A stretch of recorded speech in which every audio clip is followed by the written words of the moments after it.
All right, what's up, guys? VV back with another video.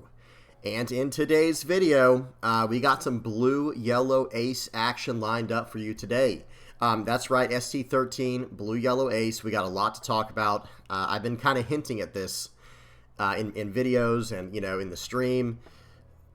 Guys, this leader is quickly becoming one of my absolute favorite leaders. So, without wasting y'all's time with a super long-winded intro, let me go ahead and break down the video for you. First things first, we're going to be checking out the deck list we're going to be using in today's video, and then we're going to be heading over to the sim. We've got 5 games on the sim, that are never seen before games, quote-unquote, games that no one have seen yet. But then we have 4 games at the end, so 9 altogether of blue, yellow, ace from the stream last night. Okay, so again, 5 that I'm going to be showing off today for the first time, and 4 that if you saw the stream last night, they'll be very familiar to you. There were some really fun games with blue, yellow, ace. And that's right, guys, let me segue that into the stream. Guys, we stream every Monday, Tuesday, and Wednesday from 9 p.m. Eastern to 12 a.m. Okay, so be sure to stop by and hang out on there if you have not already. We just have a good time. Sometimes we do brainstorming. Sometimes we do play testing. Sometimes we talk about whatever the news is. We try to, we're all over the place. It's a stream. So with that in mind, that's what we're going to be doing in today's video. So checking out the deck list, going over 9 games on the sim, and then we'll finish off. I'll give you guys, we'll finish off by me kind of giving you guys an idea of what I think about this leader moving forward. Okay, so that in mind, let's do this, guys. I'll have everything time-stamped in the general description, and I'll have all relevant deck lists and links and stuff like that in the comments section below. If you guys have any comments, questions, or suggestions, please do not hesitate to put those down in the comments section below, or hop on the VB Theory Discord. Link is in the channel description. Okay, now let's do this, guys. Let's get into it. I said I wasn't going to have like this long-winded intro. I think that was a longer intro than average there. To be honest. Okay, I'm going to leave this leader panel on the screen for you guys while I'm going to read the one on the left here because it's easier for me to see with my setup. We have a 5,000 power 4-life blue-yellow leader here, Whitebeard Pirates Portgosti Ace, with 2 very important effects to understand. Dawn ×2, activate main once per turn. Look at the top 5 cards of your deck and add up to 1 5-cost character card to the top of your life face up. Then place the remaining cards at the bottom of your deck in any order. And then at the end of your turn, you're going to send all face-up cards in your life to your trash. So I've mentioned this before. I'm going to move the leader screen now. I've mentioned this before, guys. That leader effect is extremely powerful when built in the right ways, right? Of course, the way that they built the ST13 leaders, the design that they had in mind for it were based around these 2-cost characters that interact with the 5-cost characters. Okay, they're 5-cost counterparts. But here's the thing, there are other ways that we can manipulate the top of our life to where instead of us burning the life card we just put there, we can actually gain life with it. Or use it with cards like Flampe to, take that life card and draw extra cards, or combo it with super powerful removal, or whatever the case might be. So that's kind of what we're trying to do with this version of blue, yellow, ace. And I want to get that out of the way up front because I've seen other people build the deck with much more of a Goa Kingdom focus. And I don't think that's bad, by the way. I don't think that's like a bad way to build the deck, but it's a little more aggressive, and I don't think it has quite as much potential as building it in more of a life gain, attrition style, control style deck, like what we're seeing on the screen here. So with that in mind, guys, here, this is the deck list here. I'm going to remove the leader out. I'm going to move the leader out of the way so everything fits on 2 lines nice and neatly. And now we're going to run through the deck list and we're going to talk about it. I'm running 2 puddings in this list. This is a card I've gone away from and come back to quite a few times. We're trying out 2. I'm not saying it will stick, but we'll have to see what happens. So 2 pudding, 4 of the blocker ace, 4 Jozu, 3 Ivankov, 4 Duval, 4 Viola, 2 Flampe. This is such an incredible 1-cost play from time to time, and it allows us to fill our hand back up, and it also becomes a really great target to bounce back to our hand with Jozu. I'm a huge fan of this card. I keep moving. Same idea with this card as I have with Pudding. I keep like adding this card, then removing it, adding it, and removing it. It's just such a nice card. I can't see myself taking it fully out of the deck list. It just has so much extra utility. When you have that 1 Dawn left over for the turn, you can combo with your leader effect to draw lots of cards. Now, running 2 Flampe, 4 Sanji. I have ranted and raved about how strong this card is, guys. Please, guys, if you don't know what this card does, pause and read it. But let me say this, with our leader effect, this is one of the highest value cards in the entire game, guys. And I probably should have said this up front. I'm trying to make this video here for Blue Yellow Ace almost like a Blue Yellow Ace masterclass for the most part, where it's like, hey guys, this is what I've come across while piloting the deck and trying it out, trying it on sim with lots of players watching over me. We're all trying to figure it out together, and I think I've come across a pretty strong recipe for the deck list for the leader. And also, so I also want to try and how do I say this? Try and help people who might not know how to pilot this leader properly. Try to help them out and see some really strong lines and even like some tips and tricks along the way. Okay, we'll talk about that more as we get into the video. Okay, but this Sanji right here, the value on this card is insane. It's actually astronomical because understand what happens. So with your leader effect, you're going to attach 2 Dawn to your leader, right? So we always want to go second. Understand that. I need to say that up front here. We always want to go second, always. If we go first, it's not a big deal, and that's where Flampe's argument gets even better, by the way. But if we're going second, that's excellent because we want to play this card out turn 1. But then turn 2, listen to how turn 2 looks if this Sanji card survives. So we end up having a 7,000 power leader attack and a 5,000 power Sanji attack. But make sure you do it in the right order. You're going to attach 2 Dawn to your leader. You're going to do a top 5 search with your leader effect, put a 5-cost card in on the top of your life from your leader's effect, and that card's going to go away at the end of turn no matter what if it stays face up. But check this out. This is where Sanji is so incredible. You attach the remaining 2 Dawn to him, you attack in, and you add the top card of your life you just placed there that's face up. You add that card to your hand, and then you replace it with a new card from the top of your deck. But here's the catch. That new card is going to be face down. So you don't have to worry about it going away at the end of turn. So here's what this card does if it does not get KO'd. If you're going second and it does not get KO'd on their turn 2, it's too late because listen to the value that it gives you. So you played the card out, so that's -1 card from your hand. So it seems like a -1, and it's a 2K counter we just got rid of. We'll address the 2K counter situation in a minute. Notice how many 2K counters are in this deck. Don't worry about that. So you play the card out, it's a -1. But when you attach the 2 Dawn to it after doing the leader effects, like we said, here's what ends up happening. You swing for 5. So now they're either going to lose a life from that or a card from hand. There's no other possibility, right? Unless it's a 6,000 power leader, then, that changes the math a little bit. And in that case, maybe it is better to go second, or go first, rather, against 6,000 power leaders. But again, focus up on this one real quick. Let me finish my point here before we will talk about 6,000 power leaders after this example here. But most leaders have 5,000 power. So you swing for 5, right? That gets 1 card out of hand or 1 card out of life. So now the card's already paid for itself if it attacks just 1 time, okay? But here's the catch. You gain a life in the process by using your leader's effect against it, right? Like you're exploiting your leader effect and you're gaining a life and you're drawing a card from it, right? You're drawing a card from it in the process. Do you see what's going on there? So now it's a 2-for-1, right? Wrong. Now they have to deal with the card. They have to attack into this card or use removal on it, and now it's a 4-for-1. So let's just say it's a +3 in that situation. And that's if we let them KO it, guys. If we let them remove it, then it's just a +3. But there might be a situation where we can save the card because, guys, remember what I was saying about, oh man, we're playing a 2K counter out of our hand? We're running 17 2K counters in this deck list. That's right. 2 Flampe, 4 Sanji, that's 6, +4 Satori, that's 10, +4 Hiyori, that's 14, and then +3 of this Yamato, that's 17 2K counters. So again, if we can save the card, like say they just swing 5K into it saying, okay, he'll probably let it go, or maybe they can only swing 5 into it because they want to go plus with their leader, or fill out their board, right? Okay, well, I'm going to give you a 2K and a 1K, and I'm going to get out of that attack pretty much every single time. You know why? Because then next turn, I get those 2 cards back, and they have to swing into him again. He ends up being like a 5 or a 6-for-1 at that point, like a +5, or at least back to a +3, right? And you're just extending the game out longer and forcing them to attack into it again. So really good stuff there. This card is incredible. Now, one more thing I do want to mention is going against a 6,000 power leader or a leader that can actively get to 6,000 power. We do need to say something about that.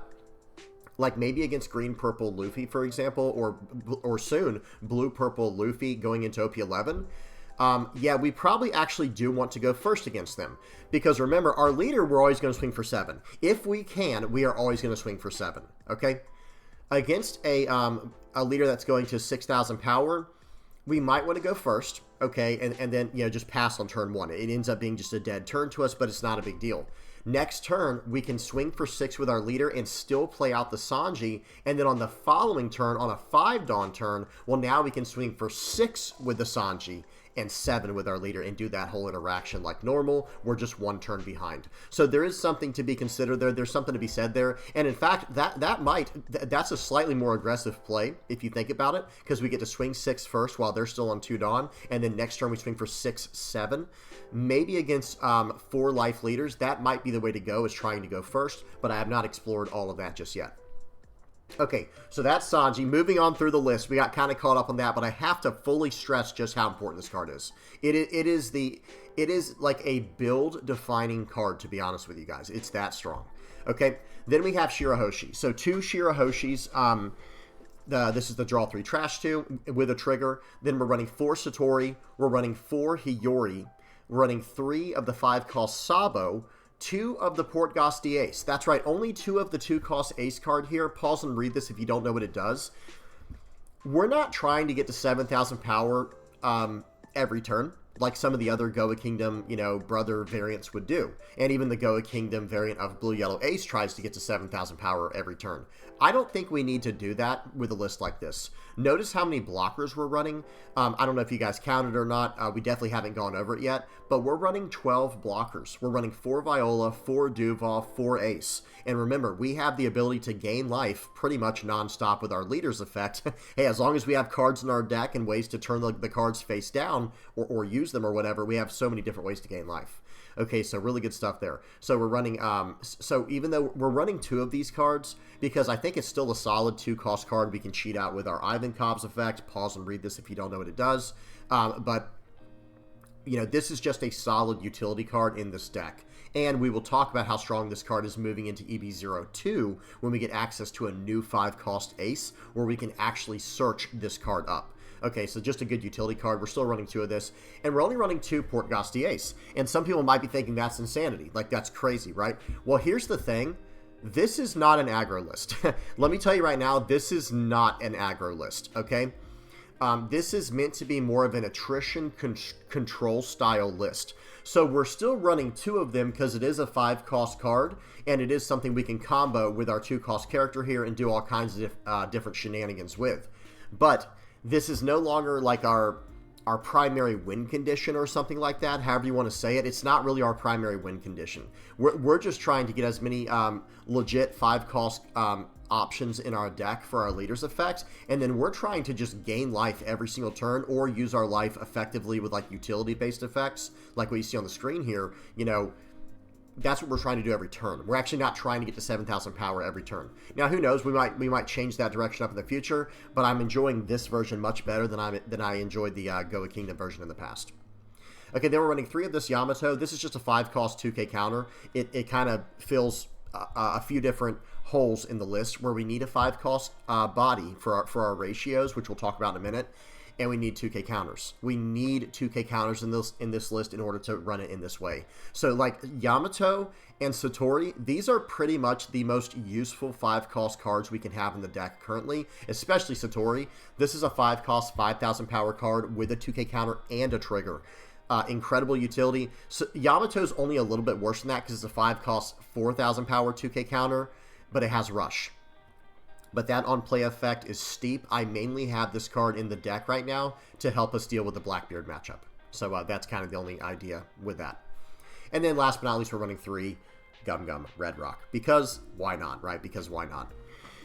Okay, so with that in mind, I do want to talk about ratios in this list. We have to read what Ivankov does real quick. This is a 3 cost 4,000 power 1k counter character that has on play reveal the top card of your deck and play up to 1 cost 2 character card, then return the remaining cards to the top or bottom of your deck.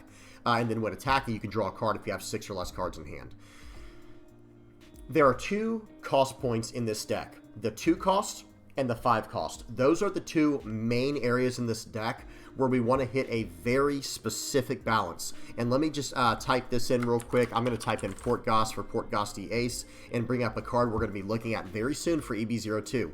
At the time of me recording this video and putting this video out, this card will be available, you know, at the end of this week. Again, at the time of recording this video, this card is not available yet, but it will be available by the end of the week here in the West.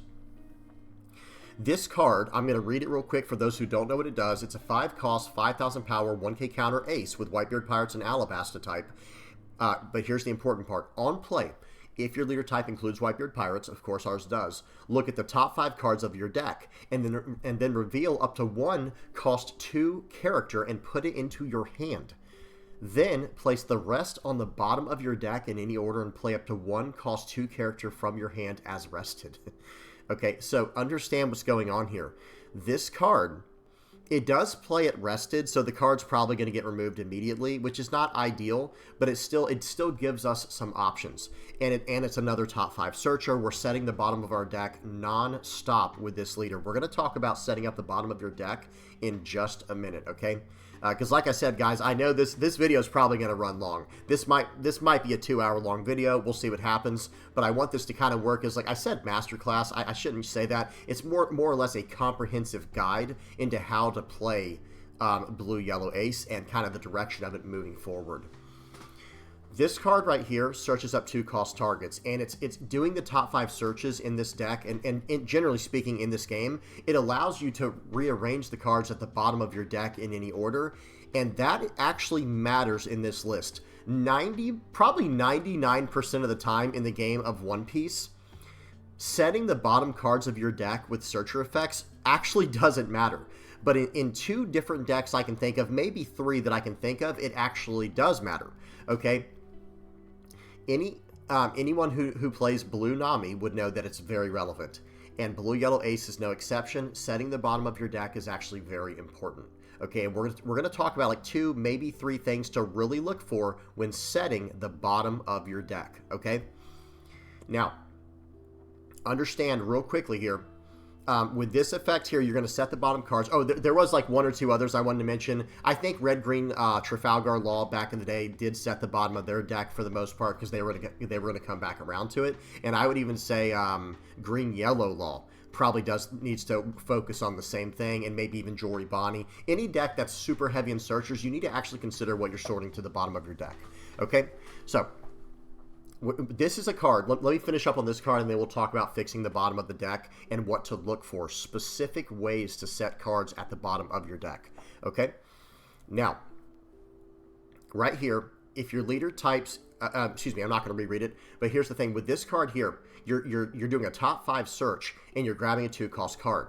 Well, we're going to need a certain amount of 2-cost cards in the deck to make sure we don't whiff on a search like this, and so that we have extra value whenever we do have to do a blind rip off the top of our deck by playing out an Emporio Ivankov on curve just to get a some tempo and something on the board.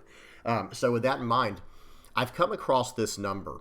I've come across this number 18 for the deck, and I'm going to head over to gumgum.gg and kind of show you guys what I'm talking about using one of their tools. It's called a Hypergeometric Calculator. We got some real nerdy stuff going on here, guys, but bear with me. So check this out. Again, big shout out to gumgum.gg for having access to this tool. It's called a Hypergeometric Calculator. How does it work? So in our deck, we're going to have 50 cards. That's very standard, right? We're going to have 50 cards in our deck. How many cards are we going to see? So like in a top 5 search. Okay, well, we're going to see 5. Okay, that's the number here. How many hits do we have in the deck? How many possible choices can we hit? Well, in the case of the deck list we're looking at today, how many do we need? Well, I came across the number 18. You can tell me what you think in the comment section below, but here's why I say that. Why 18? Why specifically 18? Anything more than that, by the way, so let me say 18 or more is what I would say, but here's why I want to see 18. So notice right now this number right here at the bottom. Let me see if I can zoom in. I'm not sure if it'll work. It actually did work very nicely. Okay, hang on one second. We're going to zoom in, guys, and we're going to full screen this for a second. So check this out. If I have 50 cards, like a 50 card pool, right, that we're looking through, and I'm going to see 5 cards in my opening draw. right? And there are only 4 cards that I can see. Let's say that I really want my Sanji, right? I really want my 2-cost Sanji in my opening hand. Well, there's 50 cards in my deck. I'm only going to see 5 cards, and there are only 4 Sanjis that I can draw. Well, what are the odds that I'll hit at least one of them? Well, the chances are around 35%. Okay? All right, that's nice and all. But what about, now we're going back to the 2-cost targets and the 5-cost targets. I want essentially a 90% chance. We can't have a 100% chance to have any of these hits. But what is like the lowest number you're willing to go to at least hit something? And like just completely blind rip to try to hit something before we get our searchers online, because we can set our cards 100% of the time to hit. You know, if we use something like a 5-cost Ace or even a 2-cost Martial D Teach, something like that, we can set the top card. So when we do our leader effect, or when we do our Ivankov, we can always hit. But what about when we don't have that 100% chance? What do we want to be our blanket percentage chance to hit in the deck? And the number that I came across was 90%. I want like a 9 out of 10 chance to actually hit the card that I want. And that's why, you know, so we're looking at 50 cards, 5 cards in the search. When you go to 18 hits, watch what happens. 18 hits puts us right at 90.5% chance. So if we have 18 targets in the deck, in a 50-card deck, and we're doing top 5 searches, we have a 90% chance to see what we need to. Now, notice if we were only doing a top 3 search, look at this, it drops down to 75%. But we're doing a top 5 search every single time. So I think 18, that's the number that I'm going with, that I want to be able to see the cards I need in a blind rip. So in other words, when I do my turn 1 play of playing out 2-cost Sanji, right, going second, play out my Sanji, right, I have a 10% chance to whiff on my next turn. Like when I do my top 5 search to try to find a 5-cost character to put into my life, I actually have a 10% chance that I'll whiff that hit, where I still get to use my Sanji to its full effect, because I can still draw a card from the top of my life and refill it, so I don't lose life, but I don't get to do the full advantage of what we're trying to do if I whiff. But with 18 5-cost characters, 5-cost targets in the deck, I have a 90% chance to make that hit on turn 1. Now, there's some things to consider as well. So say we actually, okay, let's follow that out to its full conclusion here. Let's make it more practical. Say so the game has just started. Well, now there's only 41 cards left in my deck, right? There's only 41 cards left in my deck, okay? And now if we're going second, we draw an extra card, so there's only going to be 40 cards in my deck. I play out my 2-cost guy, my 2-cost Sanji, right? And then let's say I even take the hit from my opponent and I get to see an extra card from my life, right? So I only have 3 cards left in life. Now, we draw a card next turn. We're down to 39 cards in our deck. This is all very important, so hang on. Watch what happens. Let's say I have 4 cards in my hand that are 5-cost targets. Actually, let's say 3. 3 is probably a little more realistic. Say I have around 3 cards in my hand that are 5-cost targets. Well, now there's only 15 possible hits in my deck. Now let's say there's one in my life that I don't know about. Let's just assume 1 5-cost target's in my life, and I have 3 5-cost targets that I can see physically, you know, in my hand. Okay, well, that drops down to only 14 targets left in the deck, and notice what happens. You're still around that 90 percentile mark, even going over the course of the game, and you can keep doing this as much as you want to. Say we're deep into the game, say we're like 20 cards left in the 24 cards left in the deck, and say we've seen like half of our targets. Say we've seen half of our 5-cost targets. So now let's just say there's only 9 left in the deck. Notice the number still kind of always sits around that number, and the only time I think it goes past this 90% number is when we might have like 15 cards left in the deck, and there's only around 5 hits left. Well, even still, actually, there's a pretty decent chance, but let's just say there's only like 3 hits left. It does start going down from there, and that will happen eventually, right? Because we keep grabbing more and more 5-cost targets from the deck, and then we're left with, you know, whatever's left in the deck. Now, let me segue from this, the super nerdy math stuff, over to how we need to set the bottom of our deck to start ensuring that we see as many 5-cost targets as possible over the course of the game as things stagger out. So the very first thing we want to do when we're setting the bottom of our deck is a few things. let's say let's say we do a top 5 search, and let's say we see 2 5-cost targets in there. It doesn't matter how they are. For this, I might even need to use like the sim. Let's go ahead and we're actually going to use the sim real quick to our advantage here, and I'm going to kind of show you guys what I'm talking about. So I'm going to do a solo versus self game. Let me bring up this Luffy, not Luffy, this Ace Beard deck here that we were just working on, and we're going to talk about what to set to the bottom of your deck. Okay, let's not worry about this. Actually, hang on, I do have to change the top player just so we don't mess anything up. We're just going to turn him into a black-yellow Luffy deck. Okay, I've got it backwards. Hang on, we have to fix that. I don't want it to be upside down. Okay, we have to fix that because I don't want to be upside down. Okay, there we go. In fact, we'll set it to red, yellow, Sabo. Perfect, so that way there's a bigger color, contrast.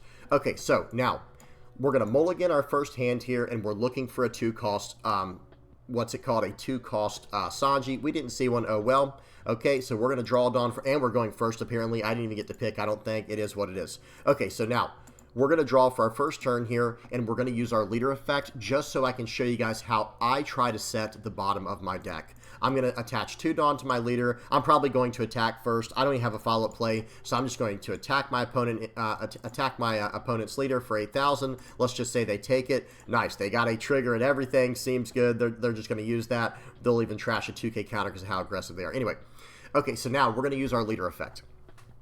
We're going to peek at our top 5 cards.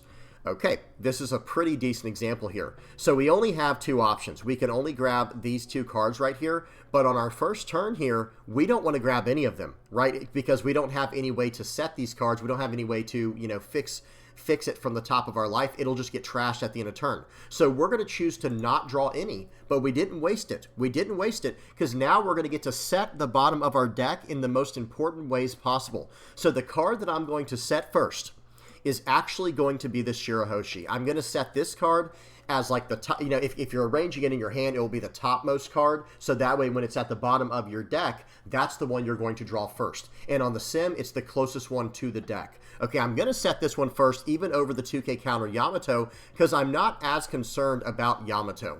Don't get me wrong. If I didn't have a Shirahoshi, this would be number 1 for the first ones that I set, because I don't know what the bottom of my deck is. So number 1 priority when you're setting your first top 5 with your ace, make sure that you're setting a 5-cost at the very top of that, and you can start building from there. And here's where you're going to have to use some memory, okay, guys? So let's see if we can get this done right. Let's see if we can really try to memorize, try to practice some memory exercises here. We're going to set a 5-cost at the top of our deck, the most relevant one. I say this one's the most relevant because this one has a trigger to draw 3 trash to. So if we can set this to the top of our life and then turn it face down with an effect, like, using Hiyori to pull it out and put it back, and then we can actually, set it there, and we'll actually get the trigger off to draw 3 trash to. So I value this card more, this 5-cost, more than this 5-cost. And that might change throughout the game, by the way, and on the matchup. So hear me out. So that's what we're going to set first, okay? After that, what is the second biggest priority? The second biggest priority actually has to do with Ivankov, but we don't have an example set up here for this turn. So either way, we're going to, so we don't have the Ivankov. We'll talk about that whenever that example comes up. But here we go. We have Shirahoshi here. Now watch what we do next. The next most important target later in the game will probably either be Jozu or Gum Gum Red Rock. I'm going to push Gum Gum Red Rock over the Jozu in this situation because remember, we're not going to see these cards for quite some time. Probably 4 or 5 turns, probably like 6 turns away from now if the game goes on that long. So some games it might not matter, but it's still good to practice, proper, deck setting for later in the game when it does matter. So I actually value the Red Rock because, and that depends on the matchup. Now let me say this. Let's say we're going against an aggro list. Okay, well now I don't care about the Red Rock at all. I'm actually going to push that down further. Not all the way at the end though, because I need a 5-cost to finish out my my cards here. So bear with me. I'll explain that in a minute. So here we have Red Rock, and then so against the more aggro stuff, I actually value the 2K counter more, and then this card, and then then the Jozu. So there we go. We've set our first amount here. So here we go. This is the order of priority. Number 1 is counting your 5-cost placements. Okay, we're counting our 5-cost placements. That's number 1. The second most important thing is going to be is the Emporio Ivankov. Setting up that, and we'll talk about that one next. And then the third most important thing is setting up for whatever your matchup is, whatever cards are most important. So there we go. We set that the way we have it. We're going to return those cards, and we're going to end our turn and pass it back to our opponent. They're just going to draw a card and pass back so we can do these examples. We're going to draw for the turn, and now we're going to do our leader effect again. Okay, we're going to do a top 5 peek at our cards. Okay, now, this is another great example. Now, watch this, guys. This is very, very important here. In this example right here, what happened? We have 2 5-cost targets again, and this time we are going to use the leader's effect because we can flip a card face down. Okay, what are we going to do? In this situation, I actually want the 2K counter, so I'm going to put that at the top of my life, and now I have 5 cards to worry about. Hang on. Remember what I said in the very first one we looked at? We set our 5 drops like this. We set our bottom 5 cards like this. A 5-cost, a 2K counter, a 1K counter, a red rock, and another 5-cost. So now, where am I going to put this 5-cost? All the way down here. We want to try to space out our 5-costs to the best of our ability so that they're staggered in increments of like 4 to 6. Right? Because we're going to draw a card for the turn, and then we're going to do a top 5 search every time. Every single game, or every single turn, we will draw a card for the turn, and then we'll do a top 5 scry with our leader's effect, right? If it even gets to that point. So, now, how far up is that next 5-cost card that we had in our deck, which was a Yamato, right? It is 1, 2, 3. It is 4 cards. It'll be 4 cards above this ace at the bottom of the deck. Now, we have to talk about priority again. Which card is more important? And we're going to stay with the aggro matchup for this example. So which one's more important in this situation? There is an honest argument between the ace and the Sanji. There's definitely an argument here. We might want to do either one of these, right? Like one of these, either one would be good because ace is like a permanent 2K counter for the turn if we have a 5-cost card to set. And by the way, notice how we set this deck. We do have a 5-cost target coming, right? Or we have a 2K counter. All right, so there's that. So we're actually going to set the ace above the Sanji. We're going to set the ace above the Sanji in the deck, okay? And that means, again, we'll draw the ace first, and then the Sanji, then the Jozu, then the ace, the 5-cost ace, okay? So we're going to set that. We'll return this. We'll even play out the Hiyori for the turn. We're going to use the card action. We're going to take our top life, and we're actually going to put that card right back. Our opponent doesn't know what card we put back, but now we have a trigger on top of our life. Okay, we're going to end the turn. We're not trying to beat our opponent down. I want to show you another example. I really hope I draw into an Ivankov on this one to kind of show how that works. Okay?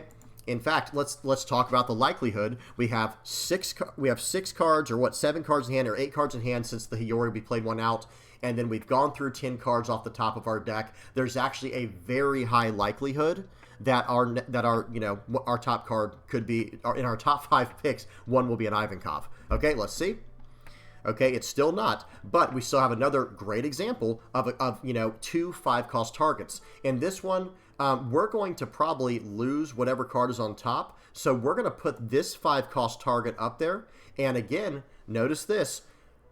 We have another example of a, how do I say this? Remember, our bottom card, the card right above this ace right now is another 5-cost ace. So we're actually going to push this card even further down to, how do I say this? We're going to push this card a little bit further down so that there's a, we're spacing out our 5 costs. Because remember, above this Duval would be an ace. So it'll be a Duval, a Hiyori, an ace, and then a Shirahoshi. Okay? I know this might be getting confusing, but let me just say we're trying to space it out where we always have 5-cost targets that are about 4 to 6 spots apart. Now, one more thing I want to mention is whenever you can in this situation, I probably would stack 2 together in this way, because what will end up happening is you'll be able to set that next time, right? If you hit 2 again, you can set that next time. Now, we're going to return these cards. In this turn, okay, watch this. We're going to deploy this card. We're going to trash our top life card to KO the Moscato. We're going to pass the turn, and there we go. Okay. Let's have them just attack into us. We are going to take it, no trigger effect, and then they're going to end the turn. Okay, now we're going to draw a card again, draw Dawn. Here we go. We're going to do another top 5 search. I'm going to try to do it, and let's do it until we get an Emporio Ivankov, because I just want to show how I set those up. Beautiful. Absolutely perfect here. So for this one, we even get a 5-cost target here. Can we save this card? We can. So we can save it because we have a Viola. We can actually turn it face down and gain a life in the process. But watch this. Now, when I go to set up this card, this combination here, I'm going to move my Ivankov down to the bottom next to a card I want to cheat out with it. So I know that when I draw this Emporio Ivankov later in the game, that will become very, very handy for me. Right, that will become very, very handy for me. So we're going to put that down here, and then out of these two, I think the Flampe is slightly more useful than the Sanji in case I need to draw a card and do stuff like that, depending on when it comes up. Okay, so we'll return that. We're going to play out this. We're going to play out the Viola, flipping our life card face down. We've gained a life, and we've set up what's it called? An Ivankov for later in the game. Now, whenever we run back into that Ivankov, guess what we're going to be able to do? We're going to be able to play it straight from the top of the deck and go from there. And we know it's in front of a Sanji and a Hiyori. Okay? So, now, let's try to get around to it and see if we can figure this out, right? This is like bringing it all back together. They're just going to in-turn. We're going to draw some cards. We're going to keep going through the deck here. Let's leader effect right away. We're looking through more of them. Here's another example. We're going to now remember in the last hand we saw. I think what was it? It was Ivan. So there was no 5 cost in that one. So that's 4 cards straight of no 5 cost. So we are going to put a 5 cost. We're going to put that. Whoops! I meant to put the Satori to life. It doesn't matter though. We're going to put a 5 cost though in front here, right? And then after that, we're going to set up the Emporio Ivankov and the Viola because I think that will have more utility in this situation. Okay, we're setting up all of our Ivankovs for future turns, guys, because I just want to show you some of the satisfaction here of using the Ivankov. All right, this one we actually drew, but no big deal. Let me keep going through this so we can get all the way back to the beginning of the deck and get to fully experience this. We'll put this card back. Now, this is all 2K counters. You get to pick and choose how you want to do this one. I think it's good to have, and this one's a blocker. I would put the Hiyori here and then a Hiyori finishing off this cap. Again, now I'm just going to kind of end the turn, guys, and we're just going to try to get through these. Let me draw a card. There's a Flampe. Okay, let me see. We should be coming around to the beginning very soon here of the cards we've already set for the turn. We're going to put a 5 cost card here. Do we have the 2 cost? We don't. That's fine. We'll put a 5 cost at the front and the tail end of this one. Just trying to make sure we have 5 costs split out in the deck. And the ace is actually more important in this situation than the pudding would be. So we're going to put that there. Okay, in this turn, yeah, we'll go ahead and we'll even use a we'll turn this card face down. We'll flip him face down in turn. Okay, now we should be getting very close to the beginning of what we were doing, right?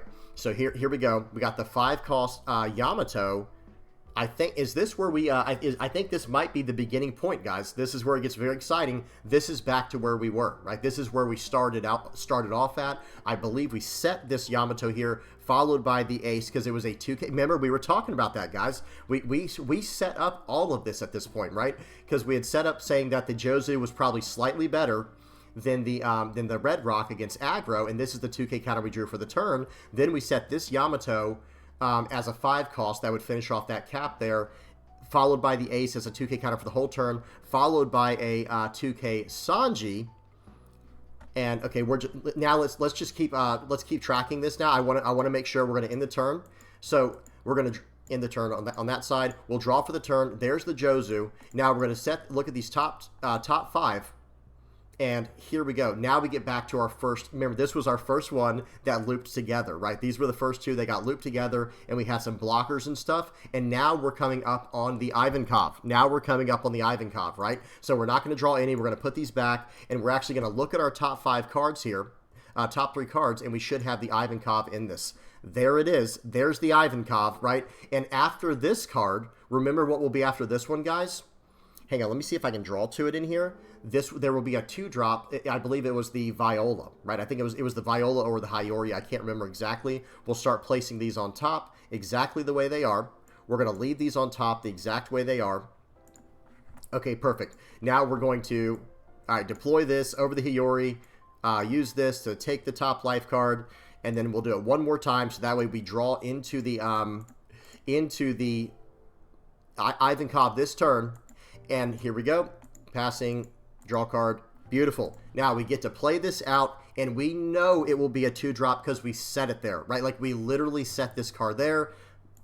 We will deploy this. We'll look at our next 3, and it was the other ones we had set up where they were perfectly, you know, matched. And now we can actually, so we'll start placing these on top. We'll set these like this so we can get it next turn, just to do it one more time, you know, just to, again, to be able to really appreciate what the deck can do. We'll play out this Viola. We'll even sort our opponent's life this time. They had all triggers. They're cheating. No, I'm just kidding. This is a Trigger Rush aggro list, of course. So that's kind of how the deck works. So I know that was extremely complicated. That was extremely complicated, but let me just summarize it like this. Number one priority when sorting the bottom of your deck is spacing out your 5 costs to the best of your ability. Number 2 priority is actually setting up your Ivankovs later in the game, so that way you know, okay, I know for a fact I'm going to be able to get the hit right off the top here, right? Like set it up in that way whenever you can. And then the third is also very important, but it really depends more on the matchup, where it's like, okay, let me do a top 5 search here. Okay, you know, we'll grab the 5 cost that we need, but then what comes next against an aggro deck, this blocker is going to be extremely important, followed by the Hiyori being able to let me gain a life and have access to a 2k counter later. And then the Jozu is probably pretty good since you're lining it up with the Hiyori. You see what I'm saying? Stuff like that. So good stuff there. I know that's super complicated. It's a very complicated thing, but you should be able to get used to it with the more reps you put in, okay? And another thing, too, to consider is I'm just doing this on the fly. When you're actually locked in and playing the game, you're starting to remember. You actually start looking forward to, like, man, I can't wait till I get back around to this one spot, because then I know I've got, like, a 5-cost rush ace coming and stuff like that. You know what I mean? Okay, that's that. Now, let's get back to the deck list, and we'll start wrapping that up. We kind of went all over the place, I know, but this is again this is meant to be a comprehensive guide on blue-yellow ace. So this is the deck we were talking about. This is the deck we're running in today's video, and hopefully that helped make a little bit of sense of how to set the bottom of your deck up. It's very important, and if you guys think of anything else I might have missed, by all means put that in the comments section below. Now, for the people who don't really care for that part of it, if that maybe is a little too complicated for some people to like focus on, they don't have that kind of time to put into the game. That's where Duval comes in very handy, and the same thing with and by the way, and also this 5-cost ace allows you to just set whatever you need as your top 3 cards, or excuse me, your top 2 cards. The Duval lets you look at your top 3 cards. Ace lets you set the top 2 cards, and then the 2-cost teach for blue that blue Doflamingo runs. This can also allow you to just set the card where you need it and go from there. So if you do struggle with memorization, don't worry, don't be scared off with this deck. You can still just run the Marshall D Teach, the 2-cost Marshall D Teach, and you will be completely fine, right? You can set cards up like this, use your Portgosti Ace, use your Duval and things like that. You'll be able to set it up no problem. And there is one other card that we'll be looking at going into OP11 that I'm probably going to be adding to the list, and it is this 5-cost blocker Nami. This does a draw 3 and then set the top 2 or bottom 2 from there. Really good stuff there. Okay. That's enough yapping about the deck list. We're about 42 minutes into this video, and about 43 minutes into this video, and we're just now finishing up the deck list and how the deck runs, and I'm sure I didn't even explain everything. I will link in the comments section below some of my previous blue-yellow ace videos as well, and I'll probably turn them into a playlist like I did with red-yellow Sabo and green-yellow Law. Be sure to check those out if you have not already. I think I have something like 40+ hours of red-yellow Sabo content. And green-yellow Law, I think I'm getting close to like 7. It's like no, not quite 10 hours. So somewhere just under 10 hours for green-yellow Law. But I just started experimenting with that. I'm gonna start compiling all my blue-yellow ace stuff together and turn that into a playlist for all the players trying to get into this leader for the first time. But let me say this. We're gonna finish up now with this part of it, and then we're gonna go into the games, and then at the end of the video we're gonna recap, and I'm gonna try to remember to talk about going forward some other options for the deck, because I do have some other options to go over in my over in the deck list over here in the different deck lists. Okay, so first game up here we're gonna go over is gonna be a game versus Purple Luffy. Okay. So let me get my camera centered. Whoops, jumping around on me. There we go. So volume is off, and the speed is on 2x. We're going to see what the deck can do. Let me make sure. There we go. We're already restarted, and here we go. So first game up here, we have a game versus Purple Luffy. Blue-yellow ace always wants to go second, and Purple Luffy always wants to go first. So, okay, hey, this matchup is a match made in heaven, right? So we're going to get the ideal start for turn 1 Sanji. They're going to get a pretty good start getting down the Boncray Bentham. But we don't really care about that, right? So we're going to use our leader effect right away, setting our top card as Sabo, swinging in for 5. We gained our life right back and drew a card and took a card out of their hand. We're swinging in for 7, and here we go. So watch this, guys. Watch this. He is going to play out Trafalgar Law. He's going to swing 5 into 3. I'm saying, hey, you're not going to get that card for free. You're not going to get that card for free because I still have 6 cards in hand and I've gained a life in the process here. So now we get to do another interaction with Sanji, but we might choose not to now that they have their Sangoro on the board. Now we're actually just going to swing for 5. They give me a 2K counter. I'm going to bounce that Sanji back to hand with the Jozu and establish a pretty decent-sized body. Now he is going to be able to use that against me with the Mr. 2 Boncray Bentham. So we're going to counter out of their first 5K attack, and we're going to take the 7K, and now we are going to probably I think we might even take this, guys. We might take this. Yeah, we take it. It ends up being a red rock. I'm going to keep that just in case he gets something big that I have to deal with later. Make sure to save your red rocks, guys, for something you really need because we don't have too many big characters in this deck. In fact, the highest cost card in this version of the deck is literally 6 cost. It's 6 cost. So we're going to swing 7 into 5 here. He gives me a Gum Gum Giant and drops down to 7 Dawn. So that is good for us. I have to put a lot of pressure. On purple, guys, you do have to put some pressure on them, or they just start going so wide on the board, it's just hard to deal with. So we're going to end up swinging in with the ace here. Let's see what we swing for. Yep, swing in for 9, and then swing in for 9 more. Now I'm just going to swing into the Bentham. That card's gone. And I'm going to play out a blocker. I'm going to set my top cards here. I'm going to set it where I draw the Viola for the turn. And notice what I did there, guys. Hang on. That was subtle, but it's important to talk about. Let me hit play real quick and show how I moved it around. Like this. This is how I keep it. I'm going to play out the Viola here next turn. So I need to make sure that I hit a 5-cost target. Okay, well, with this Duval, I have 2 life. I'm a 7,000 power leader this turn. I have a blocker in front of me, and I've set these cards up in a particular way, in a specific way. So that way I draw the Viola for the turn, and then I'm going to be able to attach 2 Dawn to my leader and put a Portgosti Ace into my life for sure. There's no way I'm going to whiff, and I'm going to be able to gain a life with the Viola and establish a blocker. So it's almost like you're gaining 2 life off of that. Okay? Assuming they can't deal with the blocker. Okay, here we go. So I'm at 7,000 power. Everything on my board is at 7,000 power. They're going to swing at face, and I'm actually okay with that. I'm actually going to take this hit. They play out a Trafalgar Law. They ripped 2 2Ks from my hand, but no problem, guys. We actually have 17 in the deck, like I already said, right? So they swing 7 into 7. We are going to save our board, though. We are absolutely going to protect the board. I'll give him a blocker here. He's going to go 8. I did not expect him to swing in for 9 for some reason. I should have 2K countered out. Oh, well, he ends up getting an extra card for me. That was a play mistake on our part. We should have gotten out of the 8K for 2 and then used the blocker. I don't know why I didn't put together. He had 2 Dawn left. That's plenty for Gum Gum Giant, right? Okay, so because of that play mistake there, I actually am going to try to go for game. Typically speaking, blue-yellow ace can keep pulling the game further and further out of the way. But watch this, guys. I have to just go all in here. I swing for 9. Let's see what he has. Does he have Gum Gum Giant? The answer is no, he doesn't. I actually could have done the safest play there by just, swinging for 7 into him, using my leader effect and gaining a life with the Viola, because then I would have a blocker and 2 life. But here's the problem. I'm down 1K counter from hand. I don't know. Maybe it ended up being the better call that I lost the cards the way I did that forced me to go for lethal, because otherwise I probably would not have survived next turn, because he would have had a...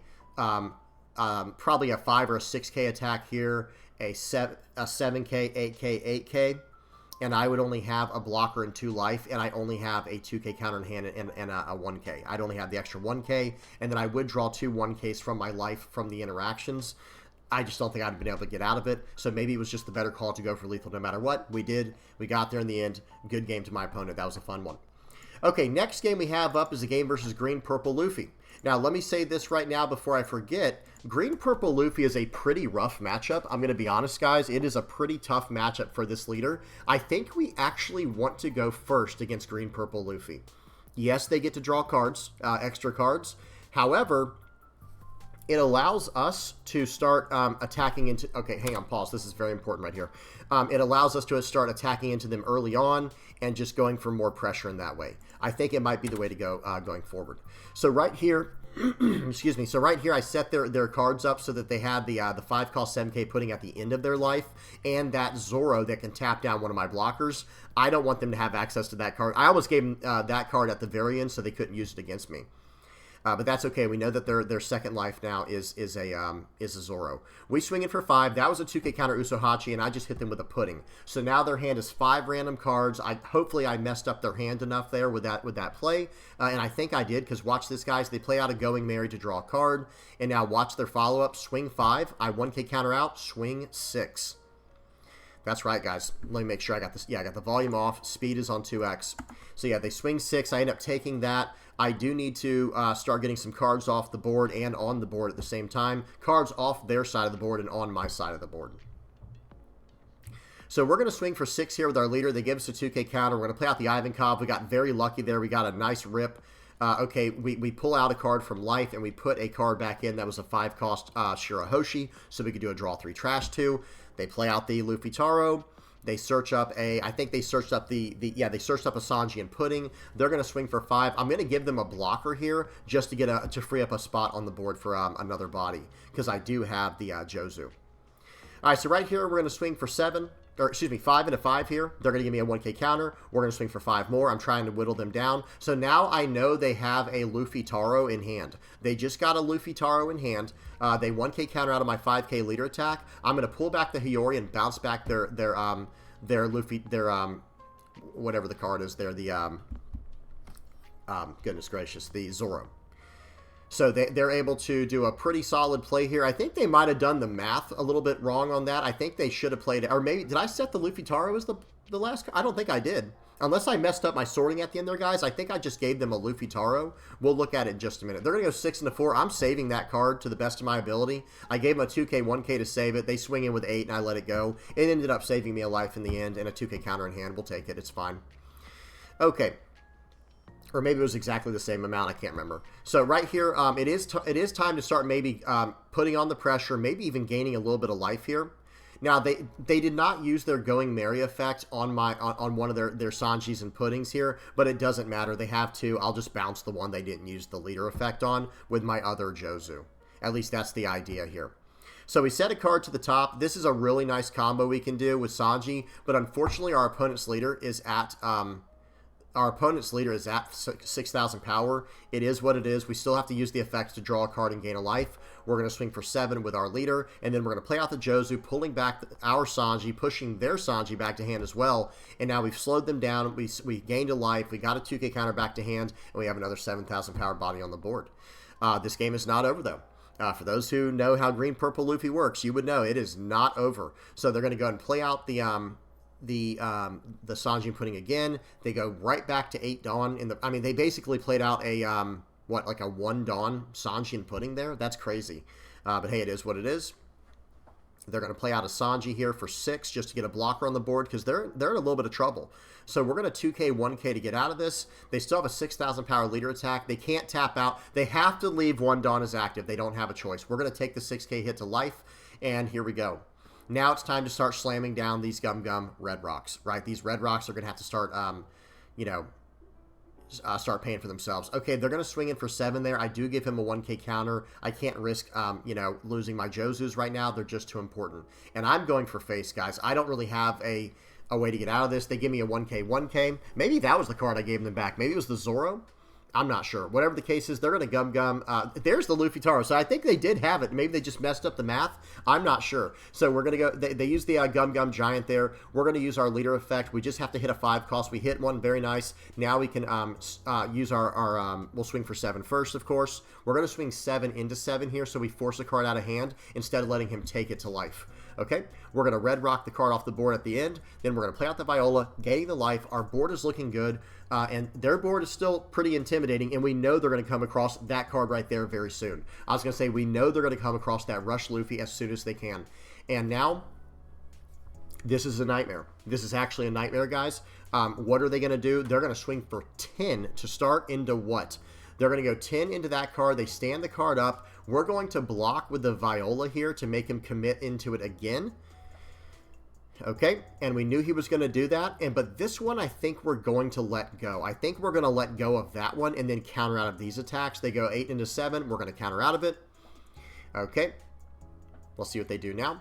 They can only attack into, you know, so they just passed the turn. They did not want to give up their Sanji and Pudding. They want to go for lethal next turn. They have a blocker. They have 1 life. They also don't want to give me, you know, any targets to attack into on the board, maybe. I think he still should have probably swung with the Sanji and Pudding. To be honest, guys, I think he should have done that.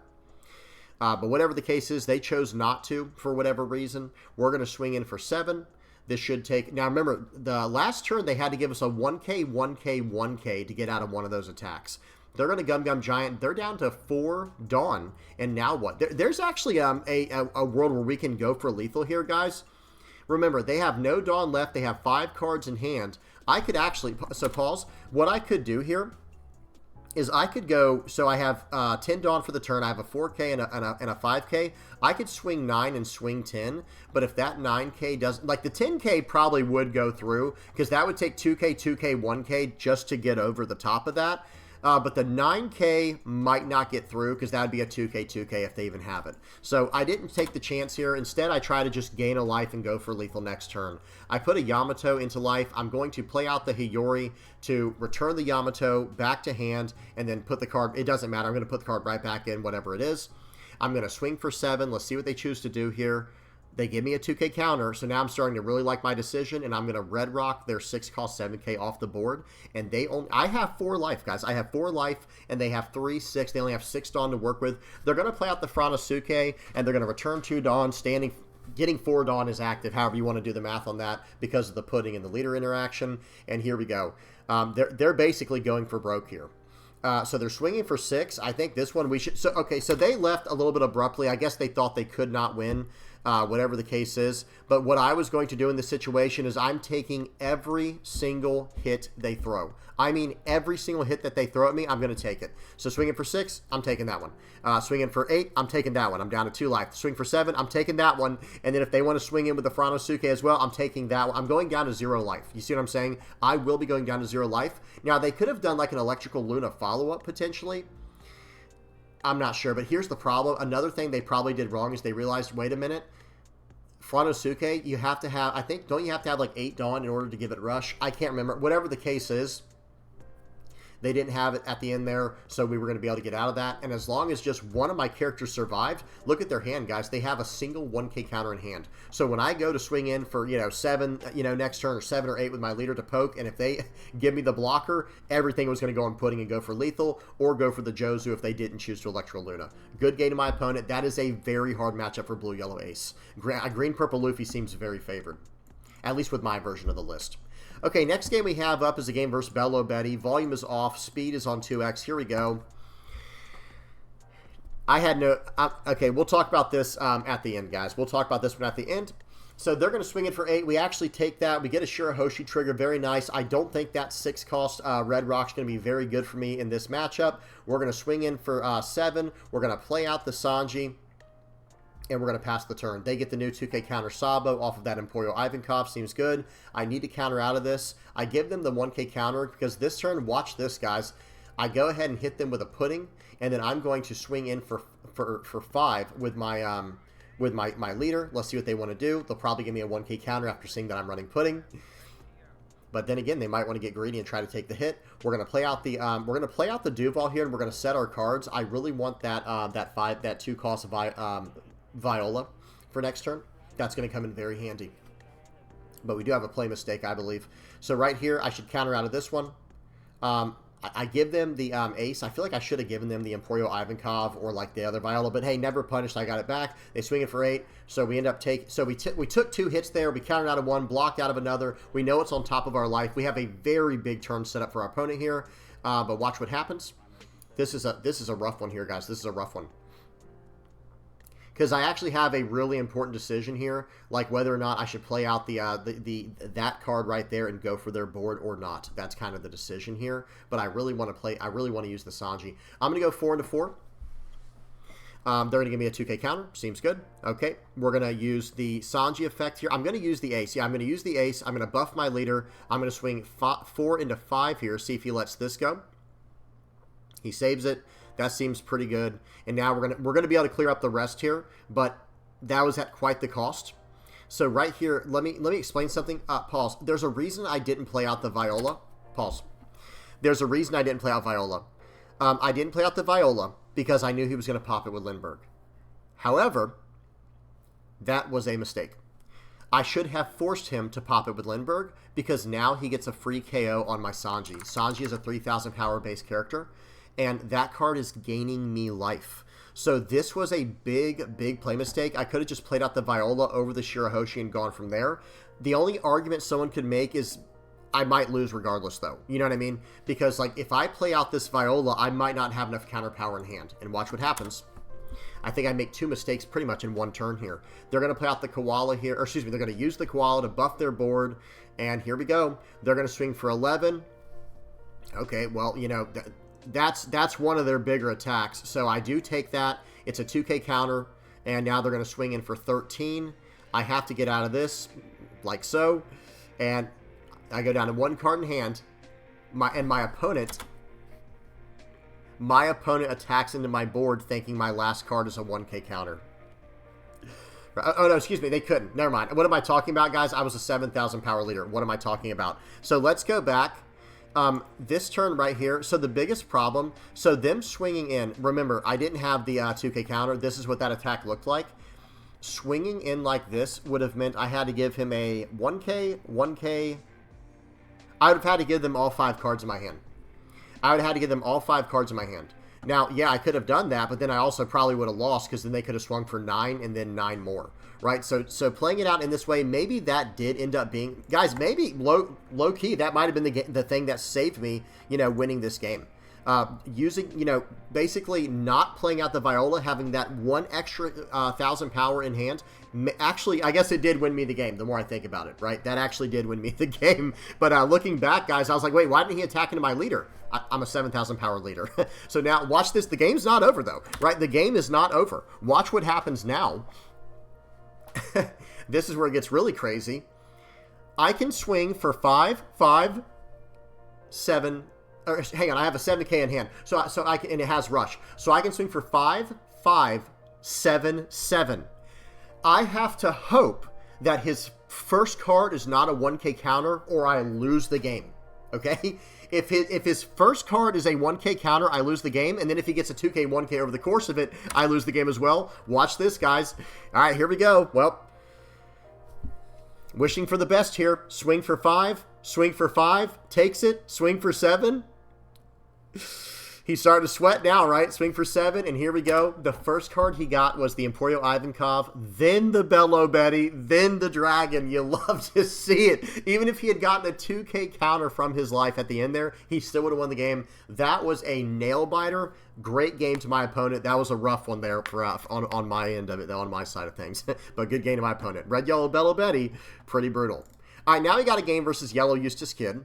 A little bit of a shorter game, just to give a fair warning here. Volume's off, speed's on 2x. Here we go. I think our opponent gets a little frustrated with the way that our deck plays. They get a little bit frustrated with the way that our deck operates, which, you know, it happens. All right, so they're going to swing in for 9. We gladly take it because, look, we got the setup. We almost whiffed our turn 1 there. We get the 5 cost into the top of our life. We swing in for 6 with our Sanji. We went first this game, by the way. We get to gain a life. They're going to swing for 5 into 3. No. You're not getting that card for that low of an investment. It's not happening. Because now, look what it lets me do. Now, I can actually swing for 6. Here goes that play again with Jozu. I'm just going to play out the Jozu, getting my 2K counter back to hand, and pushing their card off the board. Remember, you can't do that play without Sanji on the board first. That's one of the reasons you do have to save it. And then if you don't have to bounce anything, you can get more value with it. They play out the Trafalgar Law. I'm just going to remove cards as I see them. Swing for 7. Let's see what he does. He takes it. And now we're going to swing for 5, and we're just going to do a blind rip with Ivankov. See what we get? Beautiful. We get a Sanji. Now remember, there are 18 2-cost cards in the deck. I don't know if I mentioned that over in the I don't know if I mentioned that or not when I was reviewing the deck. They go ahead and swing for 7. We take it. They use out the Eustass Kid there to get rid of our card. We are going to swing for 5, draw a card with our Ivankov because we have 6 or less cards in hand. Now we're going to use our leader effect. We are going to set our cards this time so we do not whiff. So we cannot whiff our leader effect. We're going to put the 5-cost Sabo and the 5-cost Ace in there. We're going to put the Ace on top, and then we're going to swing for 5 with our Sanji, gaining the life, drawing the card. Such an incredible interaction there. We still have a 7K and a 7K coming through. They're going to block one. They're going to block the other. Seems good. Their turn. We do have a blocker on the board, by the way. We do have a blocker on the board. They're going to swing 7 into our Ivankov. Which one do you swing into? In this situation here, you have to get these cards off the board. Okay, I'm going to block and 2K that every time. And now you're not attacking into my face. They go 9 into 7. Well, that was probably a mistake. We're going to give him a 2K, 1K. This guy probably doesn't realize how much counter power we have, guys. Our counter power is actually insane, right? It's actually insane. So right here, this is going to be a rinse and repeat. Pause. So we were going to do the same exact thing there, guys, where we play out the Ace. It is a perfect 10-Dawn turn where we put 2 on our leader, 1 on our Ivankov to swing for, to poke, to get a response from our opponent, and then 2 on Sanji, and then 5 for the 5-cost Sanji in our hand, the blocker one. That lets us set our top, draw 2 and put 2 back on top. So it is like the perfect turn. That turn, we were going to be able to swing for 5, 5, 7, 7, gain a life, draw a card, and establish a blocker. Seems good. And again, we're up to 3 life at that point. Now what does he do? So realistically, let's say he blocks one of our 7s, blocks the other 7, swing 5, gives us a 1K, gives us a 2K, then maybe he plays out an Ace. So maybe he takes one of those hits, calculated, takes one of them so he can play out the Ace and get full value.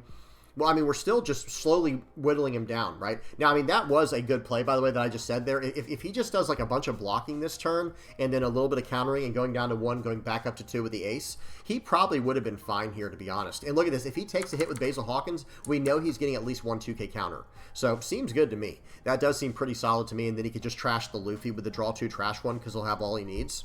I don't know. That's how I would have played it if I was playing the Eustass kid. I think he left a little bit early there, but he was definitely in a tough situation. There's no doubt about that. He was definitely in a very tough situation.